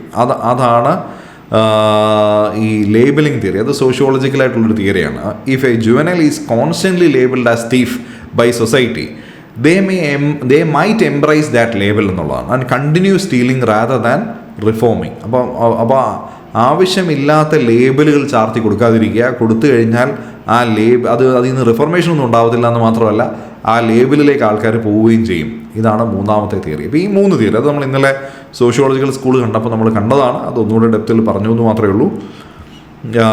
അപ്പം ഈ സോഷ്യോളജിക്കൽ തിയറി പറയുന്നത് എന്താണ്? വ്യക്തിയെ സമൂഹമാണ് കുറ്റവാളിയാക്കി മാറ്റുന്നത്. അതിനകത്ത് വ്യക്തിക്ക് കാര്യമായ ഒരു ഫ്രീ വില്ലൊന്നുമില്ല, വ്യക്തിയുടെ ചോയ്സ് അല്ല, വ്യക്തിയെ സമൂഹം കുറ്റവാളിയാക്കി മാറ്റുന്നതാണ്. അപ്പോൾ അതിനകത്ത് പലതരത്തിലുള്ള സമൂഹത്തിലുള്ള സ്ട്രക്ചേഴ്സും ഫാമിലിയും എക്കണോമിക് സ്റ്റാറ്റസും കൾച്ചറൽ കോൺഫ്ലിക്റ്റും അങ്ങനെയുള്ള പല കാര്യങ്ങളെല്ലാം കൂടെ ചേർത്ത്, ഇങ്ങനെയുള്ള കാര്യങ്ങളെല്ലാം ചേർന്ന് എക്കണോമിക് കണ്ടീഷൻസും എഡ്യൂക്കേഷൻ ലെവലും ഫാമിലിയും പൊളിറ്റിക്കൽ ഐഡിയോളജിയും മീഡിയയും, അപ്പോൾ അങ്ങനെയുള്ള പല കാര്യങ്ങൾ ചേർന്നാണ് ഇങ്ങനെ വരുന്നത് എന്നുള്ളതാണ്. അപ്പം അതിൽ തന്നെ ഇപ്പം നമ്മൾ പലപ്പോഴും ഈ കമ്മ്യൂണൽ റൈറ്റ്സ്, കമ്മ്യൂണൽ റൈറ്റ്സ് എന്ന് പറയുന്നത് രണ്ട് റിലീജിയസ് ഗ്രൂപ്പ്സ് തമ്മിലുള്ള ഫൈറ്റിനെയാണല്ലോ പലപ്പോഴും കമ്മ്യൂണൽ റൈറ്റ്സ് എന്ന് പറയുന്നത്. ഇപ്പോൾ ഹിന്ദു മുസ്ലിം ലഹളയാണെന്ന് വിചാരിക്കുക. പലപ്പോഴും നമ്മൾ വിചാരിക്കുമ്പോൾ ഇവിടെ സംഭവിക്കുന്നത് റിലീജിയസ് ആയിട്ടുള്ളതാണെങ്കിൽ പോലും ഇതിൻ്റെ റൂട്ട് കോസ് കിടക്കുന്നത് പലപ്പോഴും റിലീജിയനിലായിരിക്കത്തില്ല. അവിടുത്തെ ചിലപ്പോൾ സാമ്പത്തികമോ രാഷ്ട്രീയമോ പരമായ അല്ലെങ്കിൽ കൾച്ചർ പരമായ ചില കാര്യങ്ങളിലായിരിക്കും കിടക്കുന്നത്. സൊസൈറ്റിയിലാണ് അതിൻ്റെ റൂട്ട് കിടക്കുന്നത്. അത് ചിലപ്പോൾ മതത്തിൽ പോലും ആയിരിക്കത്തില്ല. അപ്പോൾ അങ്ങനെയുള്ള കാര്യങ്ങളൊക്കെയാണ്. അപ്പോൾ ആ ഒരു കാര്യമാണ്. അപ്പം നമ്മുടെ വിശാഖ ഗൈഡ് ലൈൻസിൻ്റെ കാര്യങ്ങളൊക്കെ പറഞ്ഞിട്ടുള്ളൂ. വർക്ക് പ്ലേസിലുള്ള സെക്ഷൽ ഹരാസ്മെൻറ്റിനെ പറ്റിയിട്ടുള്ള കേസിലുമാണ് Vishaka versus state of Rajasthan 1997 case. അപ്പോൾ അതിൽ വർക്ക് പ്ലേസിൽ ഹരാസ്മെൻറ്റ് നടക്കുന്നുണ്ട്. അപ്പോൾ വർക്ക് പ്ലേസിൽ ഹരാസ്മെൻറ്റ് നടക്കുന്നത് എന്തുകൊണ്ടാണ്? അവിടെ സ്ത്രീയും പുരുഷനും ഉള്ളതുകൊണ്ടാണ്. അവിടെ ഒരു ജെൻഡർ ഡിഫറൻസ് അവിടെ നിൽക്കുമ്പോൾ, അപ്പോൾ അതും സൊസൈറ്റിയിൽ ആ ഒരു വ്യത്യാസം ഉള്ളതുകൊണ്ടാണ് വർക്ക് പ്ലേസിൽ അങ്ങനത്തെ ഹരാസ്മെൻറ്റ് നടക്കുന്നത്. അപ്പം വർക്ക് പ്ലേസിൽ എല്ലാവരും പുരുഷന്മാരോ എല്ലാവരും സ്ത്രീകളോ ആണെങ്കിൽ ആ തരത്തിലുള്ള ഹരാസ്മെൻറ്റ് ഉണ്ടാവത്തില്ലായിരിക്കും എന്നുള്ളതാണ് അതിൻ്റെ അകത്തെ ഒരു ആസ്പെക്ട് നമ്മൾ സോഷ്യോളജിക്കലി ആലോചിക്കും. അപ്പം സമൂഹത്തിലുള്ള ഇനീക്വാളിറ്റികൾ വ്യക്തികളെ കുറ്റവാളികളാക്കി മാറ്റുന്നു എന്നുള്ളതാണ് സോഷ്യോളജിക്കൽ തിയറി. ഇനി എക്കണോമിക്കും പൊളിറ്റിക്കൽ തിയറിയും കൂടെ നമുക്കൊന്ന് ചേർത്ത് ഒന്ന് ആലോചിച്ച് നോക്കാം. എക്കണോമിക്കും പൊളിറ്റിക്കൽ തിയറി എന്താണ് പറയുന്നത്? അപ്പോൾ എക്കണോമിക് പൊളിറ്റിക്കൽ തിയറി പറയുന്നത് എക്കണോമിക്കായിട്ടുള്ള സാമ്പത്തികമായിട്ടുള്ള അന്തരം, അല്ലെങ്കിൽ അഴിമതി, അല്ലെങ്കിൽ ഒരു രാഷ്ട്രീയ അസ്ഥിരത, ഇങ്ങനെയുള്ള കാര്യങ്ങൾ ക്രൈം റേറ്റ്സിനെ ഇൻഫ്ലുവൻസ് ചെയ്യുന്നുണ്ട് എന്നുള്ളതാണ്. അപ്പോൾ കുറ്റകൃത്യങ്ങൾ കൂടാനായിട്ട് സാമ്പത്തിക അന്തരവും അഴിമതിയും രാഷ്ട്രീയ അസ്ഥിരതയും ഒക്കെ ഒരു ക്രൈം റേറ്റ് കൂട്ടാനായിട്ട് ഇടയാക്കുന്നുണ്ട്. അപ്പം അവിടെ എക്കണോമിക് തിയറി പറയുമ്പോൾ നമുക്ക് മാർസിൻ്റെ തിയറി ഇപ്പോൾ കാണാതെ പോകാൻ പറ്റില്ല. അവിടെയുള്ള തിയറിയാണ് മാർസിൻ്റെ കോൺഫ്ലിക്റ്റ് തിയറി എന്ന് പറയുന്നത്. ഇപ്പം നമ്മൾ ഇന്നലെ പറഞ്ഞിരുന്നു ക്ലാസ് സ്ട്രഗിളാണ്.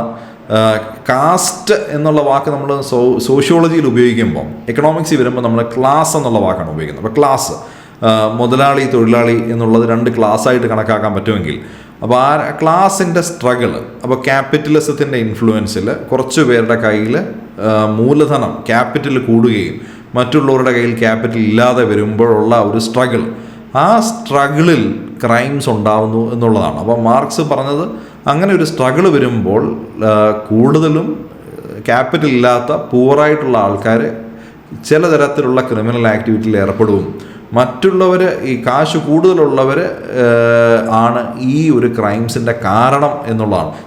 ക്രൈം ചെയ്യുന്നത് പൂറായിട്ടുള്ള ആൾക്കാരാണെങ്കിലും ഈ ക്രൈം ഉണ്ടാവാനുള്ള കാരണം ഈ ക്യാപിറ്റലിസ്റ്റ് ക്ലാസ് ആണ് എന്നുള്ളതാണ് മാർക്സിൻ്റെ തിയറിയുടെ ഒരു എസൻസ്. അപ്പം പൂറാണ് ക്രൈംസ് കമ്മിറ്റ് ചെയ്യുന്നത്. അതിൻ്റെ കാരണം അവരുടെ എക്കണോമിക് ഡിപ്രഷനാണ്. പക്ഷേ ഈ റിച്ചായിട്ടുള്ളവർ ക്രൈംസ് കമ്മിറ്റ് ചെയ്യുന്നുണ്ട്. അവർ കമ്മിറ്റ് ചെയ്യുന്നത് പലപ്പോഴും ഈ എക്കണോമിക് ക്രൈംസ് ആയിരിക്കും, കോർപ്പറേറ്റ് ക്രൈംസ് ആയിരിക്കും. അതവർ ആ പവർ റീറ്റെയിൻ ചെയ്യാൻ വേണ്ടിയാണ്. അത് ആ ഒരു ക്ലാസ് ഡിഫറൻസ് റീറ്റെയിൻ ചെയ്യാനായിട്ട് പവർ വേണം. അതിനുവേണ്ടി അവരങ്ങനെയുള്ള കോർപ്പറേറ്റ് ക്രൈംസ്, നമ്മളത് സത്യം സ്കാം പോലെയുള്ളത് പറഞ്ഞിട്ടുണ്ട്. അപ്പോൾ ഇന്നലെ ആ ഒരു എക്സാമ്പിളും പറഞ്ഞിരുന്നത് റിച്ചായിട്ടുള്ളവരും ക്രൈംസ് കമ്മിറ്റ് ചെയ്യുന്നുണ്ട്. പക്ഷേ അവർ ചെയ്യുന്ന വലിയ തോതിലുള്ള വലിയ വാല്യൂലുള്ള എക്കണോമിക് ക്രൈംസ് അല്ലെങ്കിൽ കോർപ്പറേറ്റ് ക്രൈംസ് കമ്മിറ്റ് ചെയ്യുമ്പോഴും അവർക്ക് കിട്ടുന്ന പണിഷ്മെൻറ്റ് വാസ്തവത്തിൽ ഈ സാമ്പത്തികമായി പിന്നാക്ക അവസ്ഥയിൽ നിൽക്കുന്ന ആൾക്കാർ ചെയ്യുന്ന ചെറിയ ക്രൈം, 10 രൂപയുടെയും 50 രൂപയുടെയും 100 രൂപയുടെയും ക്രൈംസിന് കിട്ടുന്ന പണിഷ്മെൻറ്റ് അതിലും കൂടുതലാണ് എന്നുള്ള ഒരു ആംഗിളാണ് ഈ മാർക്സിൻ്റെ തിയറിയിൽ നിന്ന് മുമ്പോട്ട് വയ്ക്കുന്നത്. പക്ഷെ അവിടെ ഒരു സാമ്പത്തികമായ ഒരു ആംഗിൾ മാത്രമേ കണ്ടുള്ളൂ എന്നുള്ളതാണ് ഈ തിയറിയുടെ ഒരു പോരായ്മ. അല്ലെങ്കിൽ ക്രൈംസ് കമ്മിറ്റ് ചെയ്യുന്ന എക്കണോമിക് ക്രൈംസ് കമ്മിറ്റ് ചെയ്യുന്നത് പലപ്പോഴും ഈ സാമ്പത്തിക അല്ലെങ്കിൽ എക്കണോമിക് ക്രൈംസ് എന്നുള്ള ആംഗിൾ മാത്രമേ കണ്ടുള്ളൂ. അതിൻ്റെ റീസൺ ഏതാണ്ട് പൂർണ്ണമായും ഈ സാമ്പത്തിക അന്തരത്തിൽ കൊണ്ടുചെന്ന് നിർത്തി എന്നുള്ളതും ഇതിൻ്റെ ഒരു പോരായ്മയാണ്. നമ്മൾ നേരത്തെ കണ്ടതുപോലെ മറ്റു പല റീസൺസും ഉണ്ട് എന്നുള്ളതും, ഈ സമ്പത്ത് കൂടുതലുള്ളവർ കമ്മിറ്റ് ചെയ്യുന്ന ക്രൈം ഏതാണ്ടെല്ലാം കോർപ്പറേറ്റ് ക്രൈംസ് മാത്രമാണെന്ന് പറഞ്ഞതും ഇതിൻ്റെ ഒരു തെറ്റാണ്. കാര്യം സമ്പത്ത് കൂടുതലുള്ളൊരു കോർപ്പറേറ്റ് ക്രൈംസ് മാത്രമല്ല, അല്ലാതെയുള്ള ക്രൈംസും അവർ ചെയ്യാറുണ്ട്. അപ്പം ഇങ്ങനെയുള്ള കാര്യങ്ങളാണ്. പക്ഷേ ഇതിനകത്ത് ഒരു വാലിഡ് ആയിട്ടുള്ളൊരു പോയിന്റ്, ഈ എക്കണോമിക് ഇനീക്വാളിറ്റി അല്ലെങ്കിൽ ക്ലാസ് സ്ട്രഗിളാണ് പല ക്രൈംസിൻ്റെയും റൂട്ട് കോസ് എന്ന് പറഞ്ഞു വെച്ചു എന്നുള്ളതാണ്. അത് ചില സാഹചര്യങ്ങളിൽ അത് കറക്റ്റ് തന്നെയാണ്. ഇനിയും ഈ എക്കണോമിക് പൊളിറ്റിക്കൽ കാര്യങ്ങളിൽ നമുക്ക് പിന്നെ പഠിക്കേണ്ട കാര്യങ്ങളിലേക്ക് പോവാം. അപ്പം ഈ കോൺഫ്ലിക്റ്റ് തിയറി കാറൽ മാർക്സ് ആണ് പറഞ്ഞത്, ഇനീക്വാളിറ്റി എന്നാണ് വരുന്നതെന്ന് പറഞ്ഞു. അതിൻ്റെ ഒരു കാര്യം എന്ന് പറഞ്ഞാൽ ഈ നിയമം റൂളിംഗ് ക്ലാസ്സിനെയാണ് ഫേവർ ചെയ്യുന്നത്. അപ്പോൾ അതുകൊണ്ടാണ് ഈ പൂവറിനെ പലപ്പോഴും ക്രിമിനലൈസ് ചെയ്യുന്നത്. അത് നിയമം തന്നെ തെറ്റാണെന്നുള്ള പുതിയ തിയറിയായിട്ട് അടുത്ത് നിൽക്കുന്ന ഒരു കാര്യമാണ്. അപ്പം നിയമം ആരെയാണ് അനുകൂലിക്കുന്നത്? നിയമം അനുകൂലിക്കുന്നത് ഭരിക്കുന്നവരെയാണ്, അല്ലെങ്കിൽ ക്യാപിറ്റലിസ്റ്റ് ക്ലാസ്സുകളെയാണ്. അപ്പോൾ അതുകൊണ്ട് അവരെന്ത് ചെയ്യുന്നു, ഈ പൂറായിട്ടുള്ള ആൾക്കാരെ അവർ ചെയ്യുന്ന കാര്യങ്ങളെല്ലാം ക്രിമിനലാക്കി മാറ്റിയിരിക്കുകയാണ്. മറ്റുള്ളവർ ചെയ്യുന്ന കാര്യങ്ങൾ ക്രിമിനൽ ആക്കി വെച്ചിട്ടുമില്ല. അല്ലെങ്കിൽ ഈ വലിയ തരത്തിലുള്ള പല കോർപ്പറേറ്റ് ചില തട്ടിപ്പുകൾക്കൊക്കെ ഒരു സിവിൽ നേച്ചർ കൊടുക്കുകയും താഴെ തട്ടിലുള്ളവർ ചെയ്യുന്ന ചെറിയ കാര്യങ്ങൾക്ക് ഒരു ക്രിമിനൽ ഐഡൻറ്റിറ്റി കൊടുക്കുകയും ചെയ്യുന്നു എന്നുള്ളതാണ്. അപ്പോൾ അതുകൊണ്ട് തന്നെ പലപ്പോഴും ഈ സമ്പത്ത് കൂടുതലുള്ളവർ ചെയ്യുന്ന വലിയ തോതിലുള്ള വൈറ്റ് കോളർ ക്രൈംസ് പലപ്പോഴും കണ്ടുപിടിക്കുക പോലും ഇല്ലാതെ പോകുന്നു, അല്ലെങ്കിൽ കണ്ടുപിടിച്ചാൽ തന്നെ പണിഷ്മെൻ്റ് ഇല്ലാതെ പോകുന്നു. പക്ഷെ ചെറിയ രീതിയിലുള്ള സ്ട്രീറ്റിലൊക്കെ നടത്തുന്ന ചെറിയ ക്രൈംസിന് വലിയ പണിഷ്മെൻറ്റ് കിട്ടുകയും ചെയ്യുന്നു എന്നുള്ളതാണ്. ഇപ്പോൾ വിജയ് മല്യയുടെ ഒക്കെ കേസും സത്യം കേസും ഒക്കെ നമുക്കറിയാം. വിജയ് മല്യയുടെ ഒക്കെ ബാങ്കിലുള്ള വലിയ ഫ്രോഡൊക്കെ നടത്തിയിട്ടും ഇപ്പോഴും അതിനകത്ത് അങ്ങനെ സിഗ്നിഫിക്കൻ്റ് ആയിട്ടുള്ള പണിഷ്മെൻ്റ് ഒന്നും കിട്ടിയിട്ടില്ല, അല്ലേ? എന്നാൽ ചെറിയൊരു മോഷണത്തിന് ചിലപ്പോൾ അത് കിട്ടിയിട്ടുണ്ടാവും. അപ്പോൾ അതേപോലെ ഈ പലരെയും അടിച്ചമർത്താനായിട്ട് നിയമങ്ങൾ ഉപയോഗിക്കുന്ന ഒരു കാര്യത്തിൽ നമുക്ക് ഈ സെഡീഷൻ ലോസിൻ്റെ മിസ്യൂസും നമുക്ക് കണക്ട് ചെയ്യാൻ പറ്റും. അപ്പം സെഡീഷൻ ലോസ് എന്ന് പറയുന്നത് രാജ്യദ്രോഹം എന്നുള്ള ആസ്പെക്റ്റിലുള്ള കുറ്റങ്ങൾ.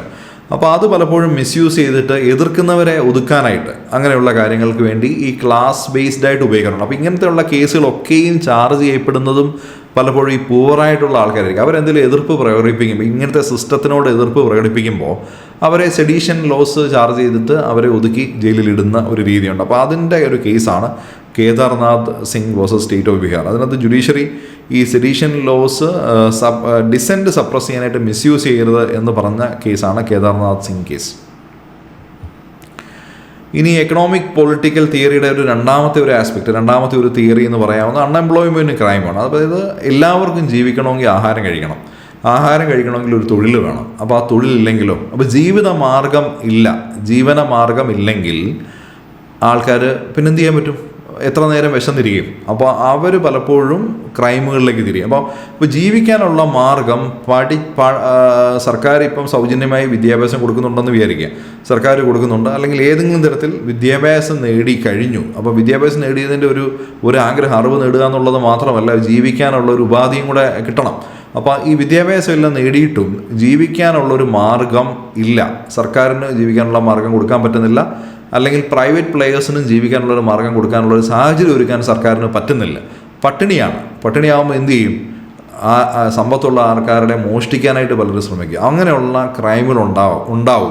അല്ലെങ്കിൽ വേറെ രീതിയിൽ ഡ്രഗ് ട്രാഫിക് ചെയ്യുന്ന വഴി, ഇല്ലീഗലായിട്ടുള്ള വഴിയിലൂടെ സമ്പത്ത് ഉണ്ടാക്കാൻ ശ്രമിക്കും. പക്ഷേ ഇതിനെല്ലാം റൂട്ട് കോസ് കിടക്കുന്നത് തൊഴിലില്ലായ്മയിലാണ്. അപ്പോൾ ആ തൊഴിലില്ലായ്മ ക്രൈമിലേക്ക് നയിക്കുന്നു എന്നുള്ളതാണ് ഈ തിയറി. അൺഎംപ്ലോയ്മെൻ്റ് ആണ് ക്രൈമിലേക്ക് നയിക്കുന്നത്. അപ്പം ഈ റിസഷൻ, അപ്പോൾ നോർമലി പ്രശ്നമൊന്നും ഇല്ലാതെ ജീവിച്ചുകൊണ്ടിരുന്നവർ പോലും റിസഷൻ പോലെയുള്ള കാര്യങ്ങൾ, സൊസൈറ്റിയിൽ ജോലി ഇല്ലാതെ GDP താഴേക്ക് വരുന്ന ഒരു സാഹചര്യത്തിൽ അവർ പലപ്പോഴും ബർഗ്ലറി, ഫ്രോഡ് പോലെയുള്ള കാര്യങ്ങളൊക്കെ ചെയ്യുന്നതായിട്ട് കാണാറുണ്ട്.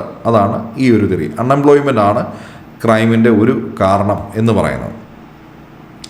പിന്നെ മൂന്നാമത്തെ ഒരു തിയറിയാണ് ഈ എക്കണോമിക് ആൻഡ് പൊളിറ്റിക്കൽ തിയറിയിലെ മൂന്നാമത്തെ ആസ്പെക്റ്റാണ് ഈ പൊളിറ്റിക്കൽ കറപ്ഷനും ക്രൈം നെക്സസും. അപ്പം ഈ പൊളിറ്റീഷ്യൻസ്, രാഷ്ട്രീയക്കാരും ക്രിമിനലുകളും ഇവർ തമ്മിലുള്ള ഒരു ഇല്ലീഗൽ നെക്സസ് ഉണ്ടാവും. അപ്പോൾ ഈ ബാബൂസും ഈ ഗുണ്ടായികളും കൂടെ ഉള്ള ഒരു നെക്സസ്, അല്ലേ? അപ്പോൾ അങ്ങനെ ഒരു നെക്സസ് വരുമ്പം എന്തു വരും? അപ്പോൾ ഇവർ തമ്മിൽ അങ്ങോട്ടും ഇങ്ങോട്ടും പ്രൊട്ടക്റ്റ് ചെയ്യും. രാഷ്ട്രീയക്കാർ ക്രിമിനൽസിനെ പ്രൊട്ടക്റ്റ് ചെയ്യും, ക്രിമിനൽസ് രാഷ്ട്രീയക്കാരെ പ്രൊട്ടക്റ്റ് ചെയ്യും. അപ്പോൾ അങ്ങനെ ഒരു ഗാങ്സ്റ്റർ പൊളിറ്റീഷ്യൻ നെക്സസ് ഉണ്ടെങ്കിൽ ഒരുപാട് ക്രൈംസ് അവിടെ നടക്കാറുണ്ട്. അതിൻ്റെ ഒരു UP-യിൽ, ഉത്തർപ്രദേശിൽ അങ്ങനെ പലപ്പോഴും സംഭവിച്ചിട്ടുണ്ട്. അപ്പം ഇവർ രാഷ്ട്രീയക്കാർക്കും ആ ക്രിമിനൽ ബാക്ക്ഗ്രൗണ്ട്, ഇവർക്ക് ക്രിമിനൽസിൻ്റെ സഹായം തേടുന്നതായിരിക്കും ആദ്യം ചിലപ്പം.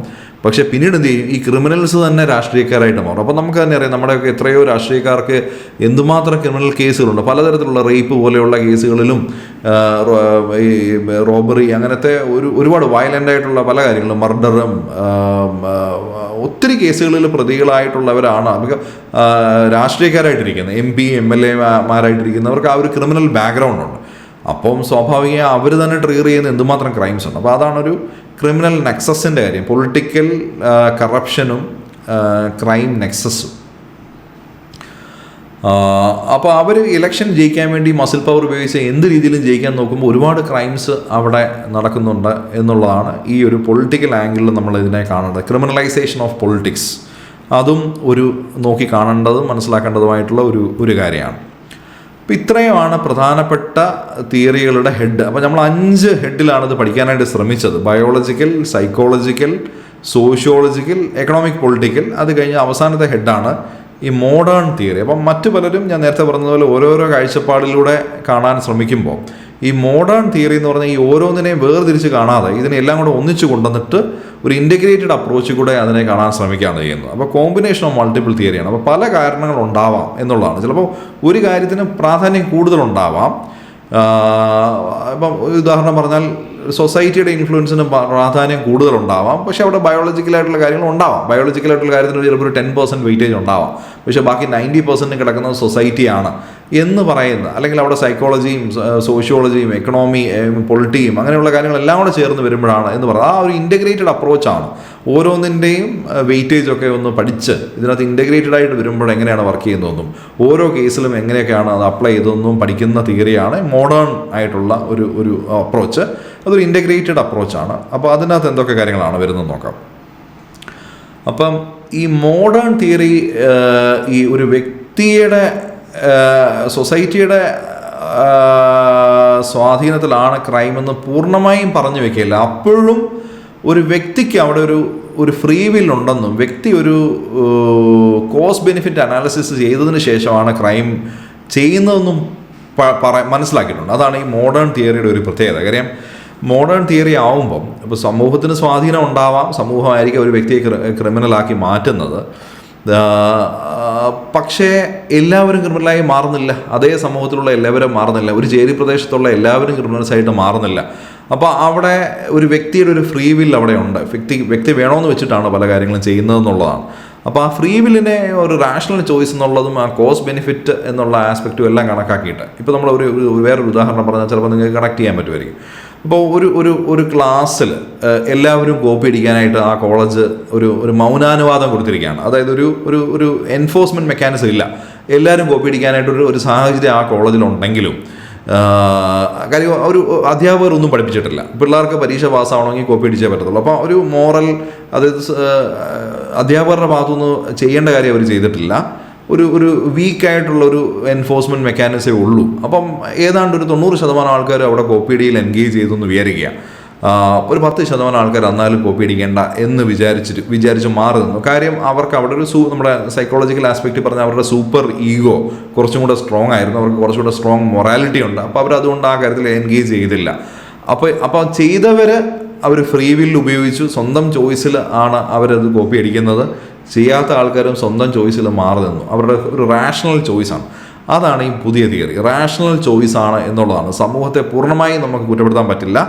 എല്ലാ ക്രിമിനൽസും ഒരു ക്രൈം ചെയ്യുന്നതിന് മുമ്പ് ഒരു കോസ്റ്റ് ബെനിഫിറ്റ് അനാലിസിസ് നടത്തിയിട്ട് അവിടെ റിസ്ക്കും റിവാർഡും അവർ കമ്പയർ ചെയ്യും. അപ്പോൾ ഇതിനകത്ത് റിസ്ക് കുറവും റിവാർഡ് ഹൈ ആണെങ്കിൽ അവർ ആ ക്രിമിനൽ ആക്ടിവിറ്റിയിലേക്ക് പ്രൊസീഡ് ചെയ്യും, അല്ലെങ്കിൽ അവർ ചെയ്യില്ല എന്നുള്ളതാണ്. അതാണ് ഈ തിയറി. മറ്റൊരു ഉദാഹരണം കൂടെ കാണാം.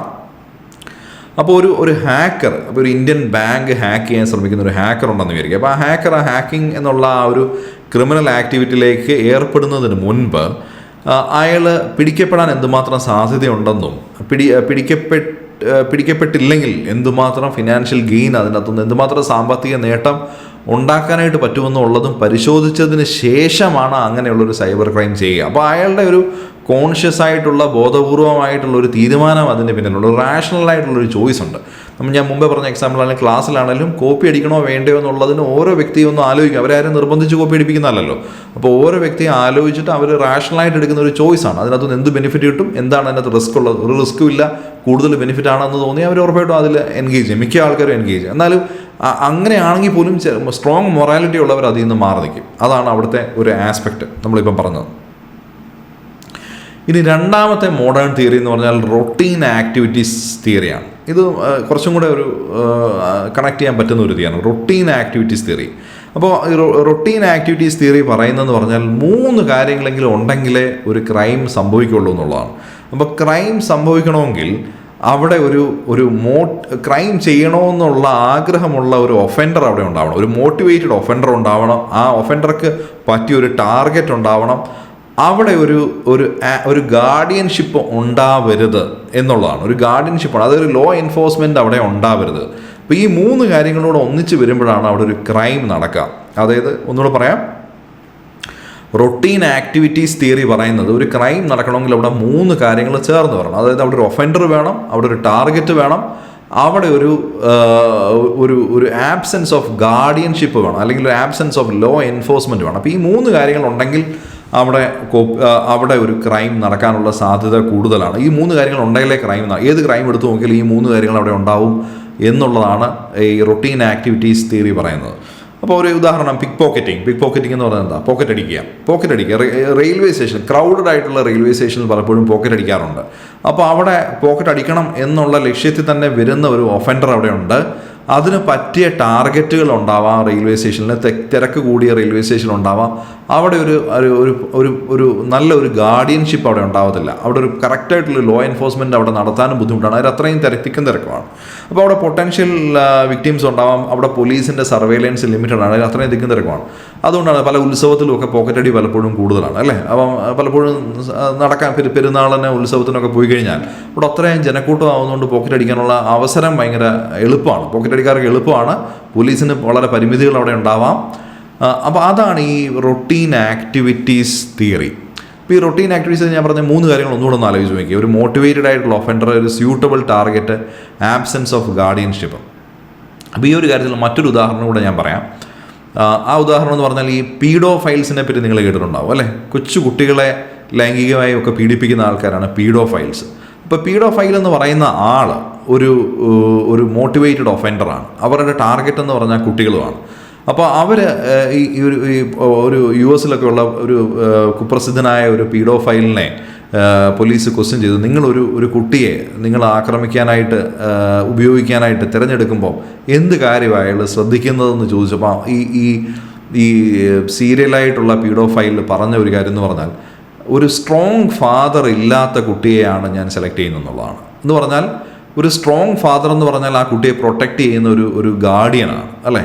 അപ്പോൾ അങ്ങനെയുള്ളൊരു അതൊരു എൻഫോഴ്സ്മെൻ്റ് ആണ്. ഒരു ലീഗൽ എൻഫോഴ്സ്മെൻറ്റിന് പകരം നിൽക്കുന്ന ഒരാളാണ് ഒരു സ്ട്രോങ് ഗാർഡിയൻ. ഈ കുട്ടിയെ ഉപദ്രവിച്ചാൽ തിരിച്ച് പണി കിട്ടും എന്നുള്ളിടത്ത് ആ പീഡോഫൈൽ പോവില്ല. തിരിച്ച് പണി കിട്ടുന്നു എന്നുള്ളിടത്ത് ആരും ഒന്നും ചെയ്യില്ല, അല്ലേ? ഒരു പോലീസിനെ എത്ര മദ്യപിച്ചിട്ടുള്ള ഒരു മദ്യപാനിയാണെങ്കിലും പോലീസിനെ നേരെ പോയി ചീത്ത വിളിക്കത്തില്ല. അവിടെ എത്തുമ്പോൾ അയാൾ മുണ്ട് മടക്കി കുത്ത് അഴിച്ച് മര്യാദയ്ക്ക് നടന്നു പോകും. ഒരു മയക്കുമരുന്ന് അടിച്ച ആളാണെങ്കിലും അവിടെ വരുമ്പോൾ അയാൾക്ക് ബോധമുണ്ടാകും. അതിന് തിരിച്ച് പണി കിട്ടാനുള്ള സാധ്യതയുണ്ട്. അപ്പോൾ അതേപോലെ തന്നെയാണ് ഈ ഒരു കാര്യത്തിൽ ഒരു ഗാർഡിയൻഷിപ്പിൻ്റെ ഇമ്പോർട്ടൻസ് ആണ് ഞാനിവിടെ പറയുന്നത്. അപ്പോൾ ഒരു സ്ട്രോങ് ഫാദർ ഉള്ള കുട്ടിയെ ഈ പീഡോഫൈൽസ് പോലും ഒഴിവാക്കുകയാണ്. അങ്ങനെയല്ല, തിരിച്ച് എതിർക്കാൻ കഴിവില്ലാത്ത ഒരു ഫാദറുള്ള വീട്ടിലെ കുട്ടിയാണ് ഇവർ ടാർഗറ്റ് ചെയ്യുന്നത്. അതായത് സ്യൂട്ടബിളായിട്ടുള്ളൊരു ടാർഗറ്റ് ആവണം. അപ്പോൾ സ്യൂട്ടബിളായിട്ട് ടാർഗറ്റിനുള്ള ഒരു കാര്യം, അവിടെ ഒരു പ്രോപ്പർ ഗാർഡിയൻഷിപ്പ് ഇല്ല എന്നുള്ളൊരു കാര്യമാണ്. അപ്പോൾ ഈ 3 കാര്യം കൂടെ പുതിയ ഈ റൊട്ടീൻ ആക്ടിവിറ്റീസ് തിയറി ശ്രദ്ധിച്ചു എന്നുള്ളതാണ് ഈ തിയറിയുടെ ഒരു സിഗ്നിഫിക്കൻസ്. അപ്പോൾ ഇത്രയും തിയറികൾ നമ്മൾ പഠിച്ചു, അല്ലേ? ഇതെല്ലാമാണ് മോഡേൺ തിയറിയുടെ കാര്യങ്ങളായിട്ട്. ഇനി മൂന്നാമതൊരു തിയറി, ഇപ്പോൾ നിങ്ങൾ പഠിച്ച തിയറികളൊന്നും പോരാങ്കിൽ എൻ്റെ ഭാഗത്തു നിന്നും കൂടെ ഒരു തിയറി. അപ്പോൾ ഈ തിയറി എന്ന് പറഞ്ഞാൽ ഇത് ഞാൻ തന്നെ കൊണ്ടാണ്. ഇപ്പോൾ നിങ്ങൾക്ക് എക്സാമിന് കോട്ട് ചെയ്യണമെന്നൊന്നുമില്ല, കോട്ട് ചെയ്യേണ്ടവർക്ക് കോട്ട് ചെയ്യാം, പക്ഷേ കോട്ട് ചെയ്യേണ്ട ആവശ്യമില്ല. ഞാൻ പറഞ്ഞു എന്നുള്ളതേ ഉള്ളൂ. അപ്പം ഇത് എൻ്റെ ഒരു തിയറിയാണ്, നിങ്ങൾക്ക് വേറൊരു കാഴ്ചപ്പാടും കൂടെ കിട്ടാനായിട്ട്. അപ്പോൾ ഈ തിയറിക്കകത്ത് ഞാൻ പറയുന്ന കാര്യം, ഒരു കുറ്റകൃത്യം നടക്കണമെങ്കിൽ 2 കാര്യം അവിടെ ഉണ്ടാവണമെന്നുള്ളതാണ്. 2 കാര്യങ്ങൾ. മുമ്പത്തെ തിയറിക്കകത്ത് നമ്മൾ പറഞ്ഞു 3 കാര്യങ്ങൾ ഉണ്ടെങ്കിലാണ് അവിടെ ഒരു ക്രൈം നടക്കുക. ഞാൻ പറയുന്നത് 2 കാര്യങ്ങൾ ഉണ്ടെങ്കിൽ അവിടെ ഒരു ക്രൈം നടക്കാം. അപ്പോൾ ക്രൈം നടക്കാനുള്ള 2 കാര്യങ്ങൾ എന്ന് പറഞ്ഞാൽ, ഒന്ന് ഇൻഡിവിജ്വൽ പ്രീഡിസ്പൊസിഷനാണ്. ഇൻഡിവിജ്വൽ പ്രീഡിസ്പൊസിഷൻ അല്ലെങ്കിൽ ഇൻഡിവിജ്വൽ ക്യാരക്ടർ, അതും എൻവയോൺമെൻറ്റൽ കൺസ്ട്രെയിൻസുമാണ്. അതായത് എങ്ങനെ അത് പറഞ്ഞ് മനസ്സിലാക്കുമെന്ന് വെച്ചാൽ, അതായത് ഒരു ക്രൈം നടക്കണമെങ്കിൽ ഒരു കുറ്റവാളി ആവണമെങ്കിൽ കുറ്റവാളി ആവാനുള്ള ചില ക്യാരക്ടേഴ്സ്, ചില ട്രെയ്റ്റ്സ്, ചില ചൈൽഡ്ഹുഡ് എക്സ്പീരിയൻസ് ഉള്ള ആളുകൾ, അങ്ങനെയുള്ള ആളുകൾക്ക് അവർക്ക് ചില എൻവയോൺമെൻറ്റൽ കൺസ്ട്രെയിൻസ് ഫേസ് ചെയ്യുമ്പോഴാണ് അവർ ക്രൈംസിലേക്ക് പോകുന്നത്. അപ്പോൾ എല്ലാവരും ക്രൈംസിലേക്ക് പോകുന്നില്ല. അപ്പോൾ ക്രൈംസിലേക്ക് പോകണമെങ്കിൽ അങ്ങനെയുള്ള ഒരു പ്രീഡിസ്പൊസിഷൻ വേണം. പ്രീഡിസ്പൊസിഷൻ എന്ന് പറഞ്ഞാൽ എന്താ? ഒരു ഇൻഡിവിജ്വൽ പ്രീഡിസ്പൊസിഷൻ വേണം. അങ്ങനെയുള്ള ഇൻഡിവിജ്വൽ ക്യാരക്ടർ വേണം. ആ തരത്തിലുള്ള ഒരു ക്യാരക്ടർ, ഒരു ക്രിമിനലിൻ്റെ കുറേ ക്യാരക്ടർ അയാൾക്കുണ്ടാവണം ചെറുപ്പത്തിൽ തന്നെ. അത് ബയോളജിക്കലായിട്ടോ ജെനറ്റിക്കലായിട്ടോ സൈക്കോളജിക്കലോ അങ്ങനത്തെ ഒരു ക്യാരക്ടർ ഉള്ള ആൾ അവർക്ക് എൻവയോൺമെൻ്റലായിട്ടുള്ള കൺസ്ട്രെയിൻസ് സോഷ്യോളജിക്കലിയോ പൊളിറ്റിക്കലിയോ എക്കണോമിക്കലിയോ അങ്ങനത്തെ കൺസ്ട്രെയിൻസ് ഫേസ് ചെയ്യുമ്പോൾ അവർക്ക് സക്സസ്സിലേക്കോ അല്ലെങ്കിൽ ഒരു ലെജിറ്റിമേറ്റ് നിയമപരമായിട്ട് ന്യായമായിട്ട് ചെയ്യാനുള്ളൊരു സാഹചര്യം ഇല്ലാതിരിക്കുക, അവർ ക്രൈം ചെയ്യാനുള്ള സാധ്യത വളരെ കൂടുതലാണ്. അപ്പം ആ ഇൻഡിവിജ്വൽ ഡിസ്പോസിഷൻ എന്ന് പറയുന്നതിനകത്ത് ആ ഒരു ലാക്ക് ഓഫ് മൊറാലിറ്റിയും വരും. അപ്പോൾ അവർക്കൊരു സ്ട്രോങ് മൊറാലിറ്റി ഇല്ലാത്ത ആൾക്കാർ, സൈക്കോളജിക്കലി പ്രശ്നമുള്ള ആൾക്കാർ, അല്ലെങ്കിൽ ജെനറ്റിക്കലി വാരിയർ ജീൻ പോലെയുള്ള ജീനിൽ ഡിസ്ഫങ്ഷൻ ഉള്ള ആൾക്കാർ, അവർക്ക് തൊഴിൽ ലഭിക്കുന്നില്ല, വിദ്യാഭ്യാസം ലഭിക്കുന്നില്ല, ഭക്ഷണം ലഭിക്കുന്നില്ല എങ്കിൽ അങ്ങനെയുള്ള ആൾക്കാർ ക്രൈം ചെയ്യാനുള്ള സാധ്യത വളരെ കൂടുതലാണ്. അപ്പോൾ അതാണ് എൻ്റെ തിയറി. അപ്പോൾ ഒരു crime is the emergent behaviour that arises when individual predispositions meet environmental constraints that block legitimate paths to success. അതാണ്. അപ്പോൾ ഇൻഡിവിജ്വൽ പ്രീഡിസ്പോസിഷൻ എൻവയോൺമെൻറ്റൽ കൺസ്ട്രെയിൻസിനെ മീറ്റ് ചെയ്യുമ്പോഴാണ് ഒരു ക്രൈം ഉണ്ടാവുന്നത് എന്നുള്ളതാണ്. അപ്പോൾ ഇൻഡിവിജ്വൽ പ്രീഡിസ്പോസിഷൻ എന്നുകൊണ്ട് ഞാൻ ഉദ്ദേശിക്കുന്നത് ഒരു വ്യക്തിയുടെ ജനിക്കുമ്പോൾ തന്നെയുള്ള ക്യാരക്ടേഴ്സോ അല്ലെങ്കിൽ അവർ അക്യൂർ ചെയ്യുന്ന ഏർലി ചൈൽഡ്ഹുഡിൽ അക്യൂർ ചെയ്യുന്ന ക്യാരക്ടേഴ്സോ അങ്ങനെയുള്ള ക്യാരക്ടേഴ്സ് ഉറപ്പായിട്ടും ഒരു ക്രൈമിൽ ഇൻഫ്ലുവൻസ് ചെയ്യും. അപ്പോൾ ഒരു വ്യക്തിയുടെ ഒരു ബേസിക് സ്വഭാവം ക്രൈമിൻ്റെ ഒരു ക്രൂഷ്യൽ കാര്യമാണ്. അപ്പോൾ അത് ബയോളജിക്കലാവാം, സൈക്കോളജിക്കലാവാം, സോഷ്യലാവാം. അപ്പം അങ്ങനെയുള്ള കാര്യങ്ങളുണ്ട്. അപ്പോൾ ബയോളജിക്കലായിട്ടുള്ള ഫാക്ടേഴ്സ് എന്ന് പറഞ്ഞാൽ എന്താ പറയുക, ജെനറ്റിക്കായിട്ടുള്ള ടെൻഡൻസീസ്, നമ്മൾ മുമ്പ് പറഞ്ഞതുപോലെ ആ വാരിയർ ജീനിൻ്റെ കാര്യം ഉണ്ടാവാം, ബ്രെയിനിൻ്റെ കെമിസ്ട്രി ഉണ്ടാവാം, ന്യൂറോളജിക്കലായിട്ടുള്ള കണ്ടീഷൻസ് ഉണ്ടാവാം, ഈ സോഷ്യോപ്പതി, സൈക്കോപ്പതി പോലെയുള്ള കാര്യങ്ങളുണ്ടാവും, അവരുടെ അഗ്രഷൻ, റിസ്ക് ടേക്കിംഗ്, അങ്ങനെയുള്ള കാര്യങ്ങൾ. പിന്നെ സൈക്കോളജിക്കലായിട്ടുള്ള ട്രെയ്റ്റ്സ് ചെറുപ്പത്തിൽ തന്നെ എമ്പതി ഇല്ലാതിരിക്കുക, ഇമ്പൾസിവിറ്റി ഉണ്ടായിരിക്കുക, അങ്ങനെയുള്ള കാര്യങ്ങൾ, mental health disorders, cognitive biases, അങ്ങനെയുള്ള കാര്യങ്ങൾ. പിന്നെ അതേപോലെ സോഷ്യൽ ഇൻഫ്ലുവൻസസ്, ചെറുപ്പത്തിലെ അവർക്ക് കിട്ടിയ എക്സ്പീരിയൻസസ്, പിയർ പ്രഷർ, അവരുടെ സൊസൈറ്റി കൊടുക്കുന്ന വാല്യൂസ്, അങ്ങനെയുള്ള കാര്യങ്ങൾ. അപ്പോൾ ഇതൊക്കെ ഒരു ക്രൈം ഉണ്ടാവാനുള്ള ഏറ്റവും സാധ്യതയുള്ള കാര്യങ്ങളാണ്. പക്ഷേ ഇത് മാത്രം നിന്നാലും ക്രൈം ഉണ്ടാവില്ല എന്നുള്ളതാണ് ഞാൻ പറയുന്നത്. അതായത് ഇങ്ങനെയുള്ള കാര്യങ്ങളൊക്കെ ഉണ്ട് എങ്കിലും അവർ ക്രൈം ചെയ്യണമെന്നില്ല. അപ്പോൾ ഇത് മാത്രമുള്ള ഒരു വ്യക്തി ക്രൈം ചെയ്യണമെന്നില്ല. പക്ഷേ അങ്ങനെയുള്ള വ്യക്തികൾ പരിതസ്ഥിതിയുമായിട്ട് ഇൻറ്ററാക്ട് ചെയ്യുമ്പം അവിടെ എൻവയോൺമെൻ്റലായിട്ടുള്ള കൺസ്ട്രെയിൻസ് ഉണ്ടെങ്കിൽ, ആ കൺസ്ട്രെയിൻസ് എന്ന് പറഞ്ഞത് പോവർട്ടി ആവാം, ലാക്ക് ഓഫ് ഓപ്പർച്യൂണിറ്റി ആവാം, വീക്ക് സോഷ്യൽ സ്ട്രക്ചേഴ്സ് ആവാം, വീക്ക് ലീഗൽ ഫ്രെയിംവർക്കുകളാവാം, അങ്ങനെയുള്ള ഒരു സാഹചര്യം ഉള്ളപ്പോൾ അവർ ക്രിമിനൽ ആക്ടിവിറ്റിയിൽ ഏർപ്പെടാനായിട്ടുള്ള സാധ്യത കൂടുതലാണ്. അപ്പോൾ അതാണ് അതിൻ്റെ തിയറി. അപ്പോൾ ഈ ഒരു ക്യാരക്ടറുള്ളൊരു വ്യക്തി ദാരിദ്ര്യത്തിൽ ജീവിക്കേണ്ടി വരുവാണെങ്കിൽ അവർ ചിലപ്പോൾ ഒരു സർവൈവ് ചെയ്യാനായിട്ട് തെഫ്റ്റ് അഡോപ്റ്റ് ചെയ്യാം, അവർ മോഷണത്തിൽ ഏർപ്പെടാം. അപ്പോൾ ഒരു വിദ്യാഭ്യാസം ലഭിക്കുന്നില്ല, ജോലി ലഭിക്കുന്നില്ല, ആ ഒരു ഫ്രസ്ട്രേഷനിൽ, ആ ഒരു ഫിനാൻഷ്യൽ ഡിപ്രഷനിൽ അവർ പലപ്പോഴും ക്രിമിനൽ ആക്ടിവിറ്റി, റോബറി പോലെയുള്ള കാര്യങ്ങളിലേക്ക് ഏർപ്പെടാം. അതൊരു ആൾട്ടർനേറ്റ് മീൻസ് ഓഫ് സക്സസ് ആണ്. അവർക്കും വിജയിച്ചേ പറ്റുള്ളൂ. അപ്പോൾ ആ വിജയിക്കാനായിട്ടുള്ള സോഷ്യൽ പ്രഷറുണ്ട്. അപ്പോൾ അവർ എളുപ്പ വഴി അല്ലെങ്കിൽ ഈ ഒരു വഴി തിരഞ്ഞെടുക്കാനായിട്ട് അവർ അത് തിരഞ്ഞെടുക്കാനുള്ള സാധ്യത കൂടുതലാണ്. അപ്പോൾ ഇതാണ് നമ്മുടെ ഈ മോഡേൺ തിയറിയിലെ മൂന്നാമതൊരു തിയറി. നിങ്ങൾക്കൊരു പുതിയൊരു പെർസ്പെക്റ്റീവ് തരാൻ വേണ്ടി ഞാനത് കൊണ്ടുവന്നു മാത്രമേ ഉള്ളൂ. ഇതിനെപ്പറ്റി പഠിച്ചപ്പം എനിക്കതിനകത്ത് ഇൻട്രസ്റ്റ് തോന്നിയിട്ട് ഞാനൊരു ഒരു കാര്യം അവതരിപ്പിച്ചു എന്ന് മാത്രമേ ഉള്ളൂ. ഇനിയും അപ്പോൾ നമ്മൾ ഏതാണ്ട് തീരാറായി. ഇനി കുറച്ച് കാര്യങ്ങളോട് ഒന്ന് ഓടിച്ചു പോയി കഴിഞ്ഞ് നമുക്ക് ഇന്നത്തെ സെഷൻ വൈൻഡപ്പ് ചെയ്യാം. ഇന്നത്തെ സെഷനിൽ ഇനി നിങ്ങൾ മനസ്സിലാക്കേണ്ടത്, നമ്മൾ സൈക്കോളജിയുടെ കാര്യങ്ങളൊക്കെ പഠിച്ചു. സൈക്കോളജിയുടെ കാര്യങ്ങളൊക്കെ പഠിച്ചെങ്കിലും നമുക്ക് ഇനിയിപ്പം ഒരു കാര്യം, അപ്പോൾ നമ്മൾ വ്യക്തികൾക്ക് മാനസിക പ്രശ്നങ്ങളുണ്ടെങ്കിൽ അവർ ക്രിമിനൽ ആക്ടിവിറ്റീസ് ഏർപ്പെട്ടാൽ അവരതിന് പൂർണ്ണമായും ഉത്തരവാദികളാണോ? അവർ മാനസികമായി തന്നെ നോർമൽ അല്ല. അപ്പോൾ അവരുടെ മനസ്സിൻ്റെ കൺട്രോൾ അവരുടെ കയ്യിലില്ല. അപ്പോൾ അങ്ങനെയുള്ളവർ ഒരു ക്രിമിനൽ ആക്ടിവിറ്റി ഏർപ്പെട്ടാൽ അവർക്ക് എത്രമാത്രം അതിനകത്ത് ഉത്തരവാദിത്വം ഉണ്ട്, അങ്ങനെയുള്ള കാര്യമാണ്. അപ്പോൾ അതുമായിട്ട് ബന്ധപ്പെട്ട ഒരു നിയമമാണ് മക്നോട്ടൺ റൂൾ എന്ന് പറയുന്നത്. ഈ മക്നോട്ടൺ റൂൾ 1843 ആ റൂള് ഒരു ലീഗൽ ടെസ്റ്റ് ഫോർ ഇൻസാനിറ്റിയാണ്. ഇൻസാനിറ്റി എന്ന് പറയുന്നത് മാനസികമായ രോഗമുണ്ടോ എന്നുള്ള ഒരു ടെസ്റ്റാണ്. അപ്പോൾ അത് ഡാനിയൽ മക്നോട്ടൺ എന്നുള്ള ആൾ ഒരു ബ്രിട്ടീഷ് ഓഫീഷ്യലിനെ വധിച്ചതിന് ശേഷം അയാൾ ഡില്യൂഷൻ സഫർ ചെയ്തു എന്ന് പറഞ്ഞതിനെ തുടർന്നുണ്ടാക്കിയ ഒരു ടെസ്റ്റാണ് ഈ മക്നോട്ടൺ ടെസ്റ്റ്. അപ്പോൾ ഈ മക്നോട്ടൺ ടെസ്റ്റിനകത്ത് ചില പ്രിൻസിപ്പിളുകളുണ്ട്. അപ്പം അതിനകത്ത് ബേസിക് സാധനം എന്ന് പറഞ്ഞാൽ if a person suffers from a mental disorder that prevents them from understanding their act they cannot be held criminally liable എന്നാണ്. അപ്പോൾ ഒരു വ്യക്തി ഒരു മെൻ്റൽ ഡിസോർഡർ സഫർ ചെയ്യുകയാണ്, അതുകൊണ്ട് അവരെന്താണ് ചെയ്യുന്നതെന്നുള്ളത് ആ വ്യക്തിക്ക് തിരിച്ചറിവില്ലെങ്കിൽ അവർ ചെയ്ത ഒരു കാര്യത്തിന് അവരെ അക്കൗണ്ട് ചെയ്യാൻ പറ്റില്ല, അവരെ ക്രിമിനലി ലയബിളാക്കി വെക്കാൻ പറ്റില്ല എന്നുള്ളതാണ് ഈ മക്നോട്ടൺ റൂള്. പക്ഷേ അതിനകത്ത് ഒരു കണ്ടീഷനും കൂടി ഉണ്ട്. ആ കണ്ടീഷൻ എന്ന് പറഞ്ഞാൽ അവർക്ക് അവരുടെ നേച്ചർ ഓഫ് ദി ആക്ട് തിരിച്ചറിയാൻ പറ്റുന്നില്ലെന്ന് ഉറപ്പിക്കണം. അതായത് അവരെന്താണ് ചെയ്യുന്നതെന്ന് അവർക്ക് ബോധമില്ലെങ്കിൽ, അവർക്ക് മനസ്സിലാക്കാൻ പറ്റുന്നില്ലെങ്കിൽ മാത്രമാണ് അവർക്ക് ഇൻസാനിറ്റിയുടെ ഒരു ഒരു കവർ കിട്ടുന്നത്. ആ ഇൻസാനിറ്റി കാരണം അവരുടെ ക്രിമിനൽ ലയബിലിറ്റിയിൽ നിന്ന് അവരെ മാറ്റി നിർത്തുന്നത്. അപ്പോൾ അവർ ചെയ്യുന്നത് എന്താണെന്ന് അവർക്ക് തിരിച്ചറിയാൻ പറ്റാത്ത ഒരവസ്ഥ ഉണ്ടാവണം എന്നുള്ളതാണ്.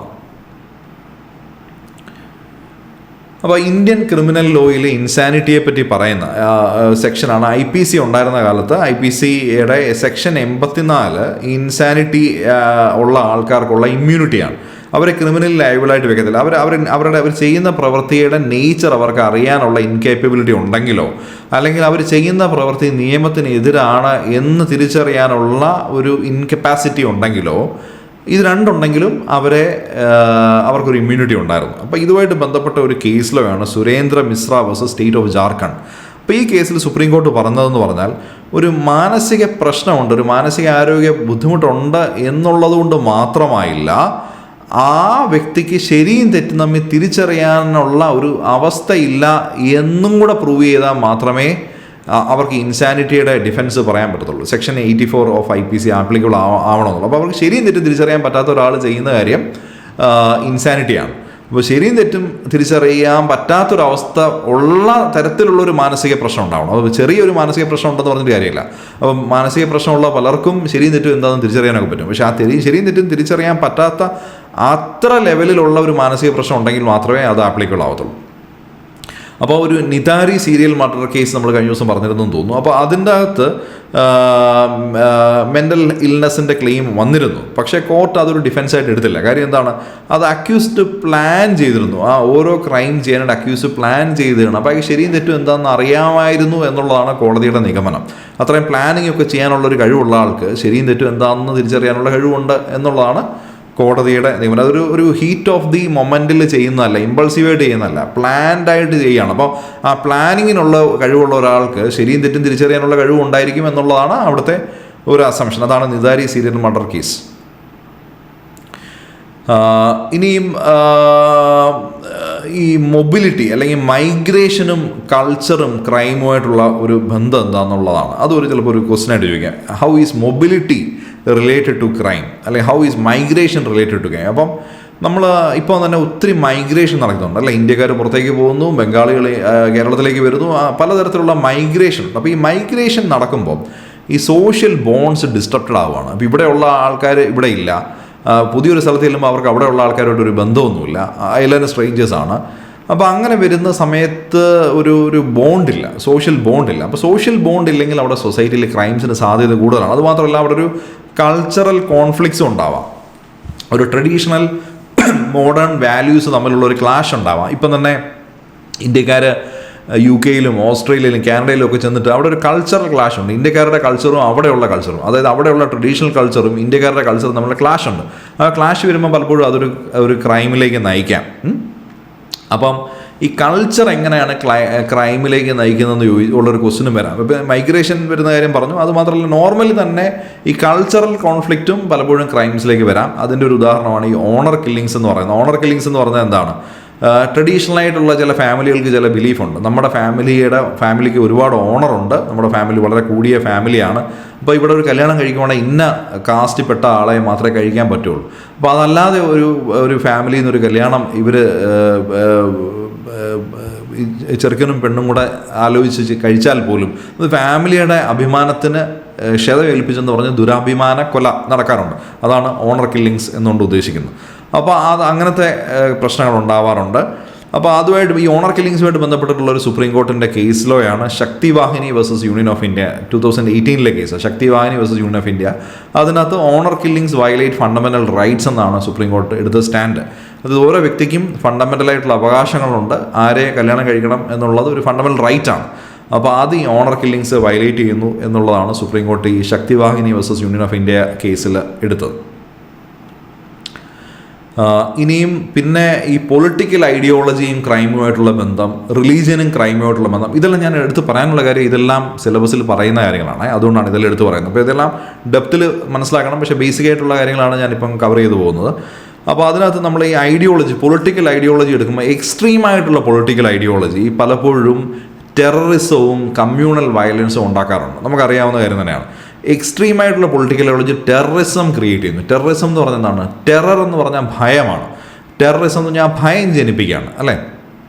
ഒരു ഭീകരത, അപ്പം ഭീകരതാവാദം. അപ്പോൾ ആ ഒരു ഭയം ജനിപ്പിക്കുന്നത് അതൊരു ക്രൈമാണ്. ടെററിസം ക്രൈമാണ്. ആവശ്യമില്ലാതെ ഭയം ജനിപ്പിക്കേണ്ട ആവശ്യമില്ല. സാധാരണ ആൾക്കാരുടെ ഇടയിൽ ഭയം ജനിപ്പിച്ചൊരു കാര്യം നടത്തിയെടുക്കേണ്ട ആവശ്യമില്ല. അത് ടെററിസമാണ്. കമ്മ്യൂണൽ വയലൻസ് ഉണ്ടാക്കാറുണ്ട് എക്സ്ട്രീം ഐഡിയോളജി. രണ്ട് മതവിഭാഗങ്ങളെ തമ്മിൽ അടുപ്പിക്കാറുണ്ട്. അപ്പോൾ റിലീജിയസ് ഫണ്ടമെൻ്റലിസം എന്ന് പറഞ്ഞാൽ അതാണ്. ഒരു മതത്തിൻ്റെ വാദം മാത്രമാണ് ശരി എന്നുള്ളത് മറ്റു ആൾക്കാരിലേക്ക് അടിച്ചേൽപ്പിക്കുമ്പോൾ അവിടെ ഒരു ഹെയ്റ്റ് ക്രൈംസ് ഉണ്ടാവാറുണ്ട്. ഒരു വൈരാഗ്യ ബുദ്ധിയോടുകൂടിയുള്ള കുറ്റകൃത്യങ്ങൾ ഉണ്ടാവാറുണ്ട്. അതിൻ്റെ ഒരു ഉദാഹരണമാണ് 2002 ഇന്ത്യയിൽ ഗുജറാത്ത് റയോട്ട്സിൽ നടന്നപ്പോൾ ഒരുപാട് കൊലപാതകങ്ങൾ നടന്നു. രണ്ട് ഭാഗത്തും ഒരുപാട് കൊലപാതകങ്ങൾ നടന്നിട്ടുണ്ട്. അപ്പോൾ അതിൻ്റെ അകത്തൊരു പൊളിറ്റിക്കൽ ഇൻഫ്ലുവൻസ് അവിടെ ഉണ്ട്.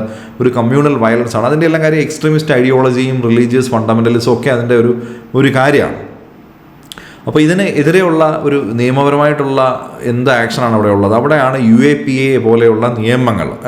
അപ്പോൾ ആൻറ്റി ടെറർ ലോ ആണ്. അപ്പോൾ നമ്മളെ വിചാരിക്കുന്ന ടെററിസ്റ്റുകൾ എന്ന് പറഞ്ഞാൽ പാകിസ്ഥാൻ പോലെയുള്ള രാജ്യത്തു നിന്ന് ഇങ്ങോട്ട് വരുന്നവർ ചെയ്യുന്നതാണ് ടെററിസം എന്നുള്ളത്. പക്ഷേ ശരിക്കും അങ്ങനെയല്ല. ടെറർ എന്നുള്ള വാക്കിൻ്റെ അർത്ഥം എന്ന് പറഞ്ഞാൽ ഭയം ജനിപ്പിക്കുന്നതെന്ന് മാത്രമേ ഉള്ളൂ. അപ്പം ടെററിസത്തിനെതിരെയുള്ള നിയമമാണ് unlawful Activities Prevention act, UAPA. അതുപോലെയുള്ള നിയമങ്ങളാണ് ഇങ്ങനെയുള്ള ടെററിസം ക്രിയേറ്റ് ചെയ്യുന്നത്. അത് ഏത് തരത്തിലുള്ള ടെററിസം ആയാലും, റിലീജിയസ് ടെററിസം ആയാലും അല്ലാതെയുള്ള ടെററിസം ആയാലും അവിടെയെല്ലാം ഉള്ള ഒരു ലീഗൽ മെക്കാനിസമാണ് അൺലോഫുൾ ആക്ടിവിറ്റീസ് പ്രിവെൻഷൻ ആക്ട്. ഇനി ഒരു ടെംപ്റ്റേഷൻ തിയറി ഓഫ് ക്രൈം എന്നുള്ള ഒരു ആസ്പെക്റ്റും കൂടെ നമുക്കൊന്ന് നോക്കാം. അത് നമ്മൾ നേരത്തെ പറഞ്ഞതുമായിട്ട് കണക്ട് ചെയ്തിട്ടുള്ള ഒരു കാര്യമാണ്. സോഷ്യൽ തിയറി പറഞ്ഞല്ലോ, സോഷ്യൽ ഡിസോർഗനൈസേഷൻ പറഞ്ഞു. അപ്പം സോഷ്യൽ നോംസ് ബ്രേക്കായി, അവിടെ പോവർട്ടി ഉണ്ട്, വീക്ക് കമ്മ്യൂണിറ്റി ടൈസ് ആണ്, അർബനൈസേഷൻ ഉണ്ട്. അപ്പോൾ അങ്ങനെയൊക്കെ വന്നു കഴിയുമ്പം ഒരു ക്രൈം ചെയ്യാനുള്ളൊരു ടെംപ്റ്റേഷൻ അവിടെ വരും. അപ്പോൾ അതാണ് ടെംപ്റ്റേഷൻ തിയറി എന്ന് പറയുന്നത്. അപ്പം പലപ്പോഴും നമ്മളിപ്പോൾ സോഷ്യൽ മീഡിയയിലൊക്കെ ഒരുപാട് മോശം കമൻറ്റൊക്കെ എഴുതുന്ന ഒരുപാട് ആൾക്കാരെ നമുക്ക് കാണാം. പക്ഷേ ഈ മോശം കമൻസ് എല്ലാം എഴുതിയിരുന്നത് അനോണിമസ് ആയിരിക്കും, വേറൊരു പേര് വെച്ചിട്ടായിരിക്കും, എന്തെങ്കിലുമൊക്കെ ഒരു ഫേക്ക് പേര് വെച്ചിട്ടായിരിക്കും അവർ ചെയ്യുന്നത്. അപ്പോൾ അവിടെ എന്താണ് ഒരു സോഷ്യൽ നോംസിൻ്റെ ഒരു ബ്രേക്ക് ഡൗൺ. നമുക്ക് തിരിച്ചറിയുന്നില്ല, നമ്മൾ ആരാ ഏതാണെന്നും തിരിച്ചറിയുന്നില്ല, ബോണ്ടില്ല, ഒരു വീക്ക് കമ്മ്യൂണിറ്റി സ്ട്രക്ചറാണ്. അങ്ങനെയുള്ളപ്പോൾ ആൾക്കാർക്ക് ടെംപ്റ്റേഷനാണ്. എന്തെങ്കിലും ചീത്ത വിളിക്കാൻ, തോന്നിവാസം പറയാം, അശ്ലീലം പറയാം. അപ്പം അതാണ് ഈ ടെംപ്റ്റേഷൻ തിയറി എന്ന് പറയുന്നത്. അപ്പോൾ അങ്ങനെയുള്ള ഒരുപാട് സൈബർ ക്രൈംസ് സൈബർ സ്ഥലത്ത് നടക്കാറുണ്ട്. അത് പലതരത്തിലുള്ള കാര്യങ്ങൾ, അവിടെ സ്കാംസും ഹൈജാക്കിങ്ങും പോലെയുള്ള കാര്യങ്ങളും എല്ലാം ഉണ്ട്. അവിടെ സോഷ്യൽ കൺട്രോൾ വീക്കാണ്, അതാണ് അവിടുത്തെ കാര്യം. അപ്പോൾ ഇതുമായിട്ട് ബന്ധപ്പെട്ട് വേറെ ഒരു തരത്തിൽ ആലോചിച്ചാൽ അപ്പോൾ അങ്ങനെയുള്ളിടത്തുണ്ട്. അപ്പോൾ അവിടെ അതിൻ്റെ ഒരു മിസ്യൂസ് നടക്കാനുള്ള സാധ്യതയുണ്ട്. പക്ഷേ ഗവൺമെൻറ് അത് ഇതിനെ മിസ്യൂസ് ചെയ്തതിനെതിരെ സുപ്രീം കോടതി എടുത്ത ഒരു കേസാണ് Shreya Singhal versus Union of India 2015. അപ്പോൾ ഗവൺമെൻറ് ഇതിനെ കൺട്രോൾ ചെയ്യാനായിട്ട് ഫ്രീഡം ഓഫ് സ്പീച്ച്, ഈ സൈബർ സ്പേസിൽ തോന്നിയതെല്ലാം വിളിച്ച് പറയാതിരിക്കാൻ കൊണ്ടുവന്നപ്പോൾ ഒരു നിയമമാണ് IT ആക്ടിൻ്റെ സെക്ഷൻ 66A. പക്ഷേ അത് നമ്മുടെ ഒരു ഫ്രീഡം ഓഫ് സ്പീച്ച് എന്നുള്ള ഫണ്ടമെൻ്റൽ റൈറ്റിനെ കർട്ടൈൽ ചെയ്യുന്നതുകൂടി ആയതുകൊണ്ട് സുപ്രീം കോർട്ട് ആ ഒരു സെക്ഷൻ സ്ട്രൈക്ക് ഡൗൺ ചെയ്തു. അതാണ് Shreya Singhal versus Union of India case. അപ്പം അതും നമ്മൾ കണ്ടു.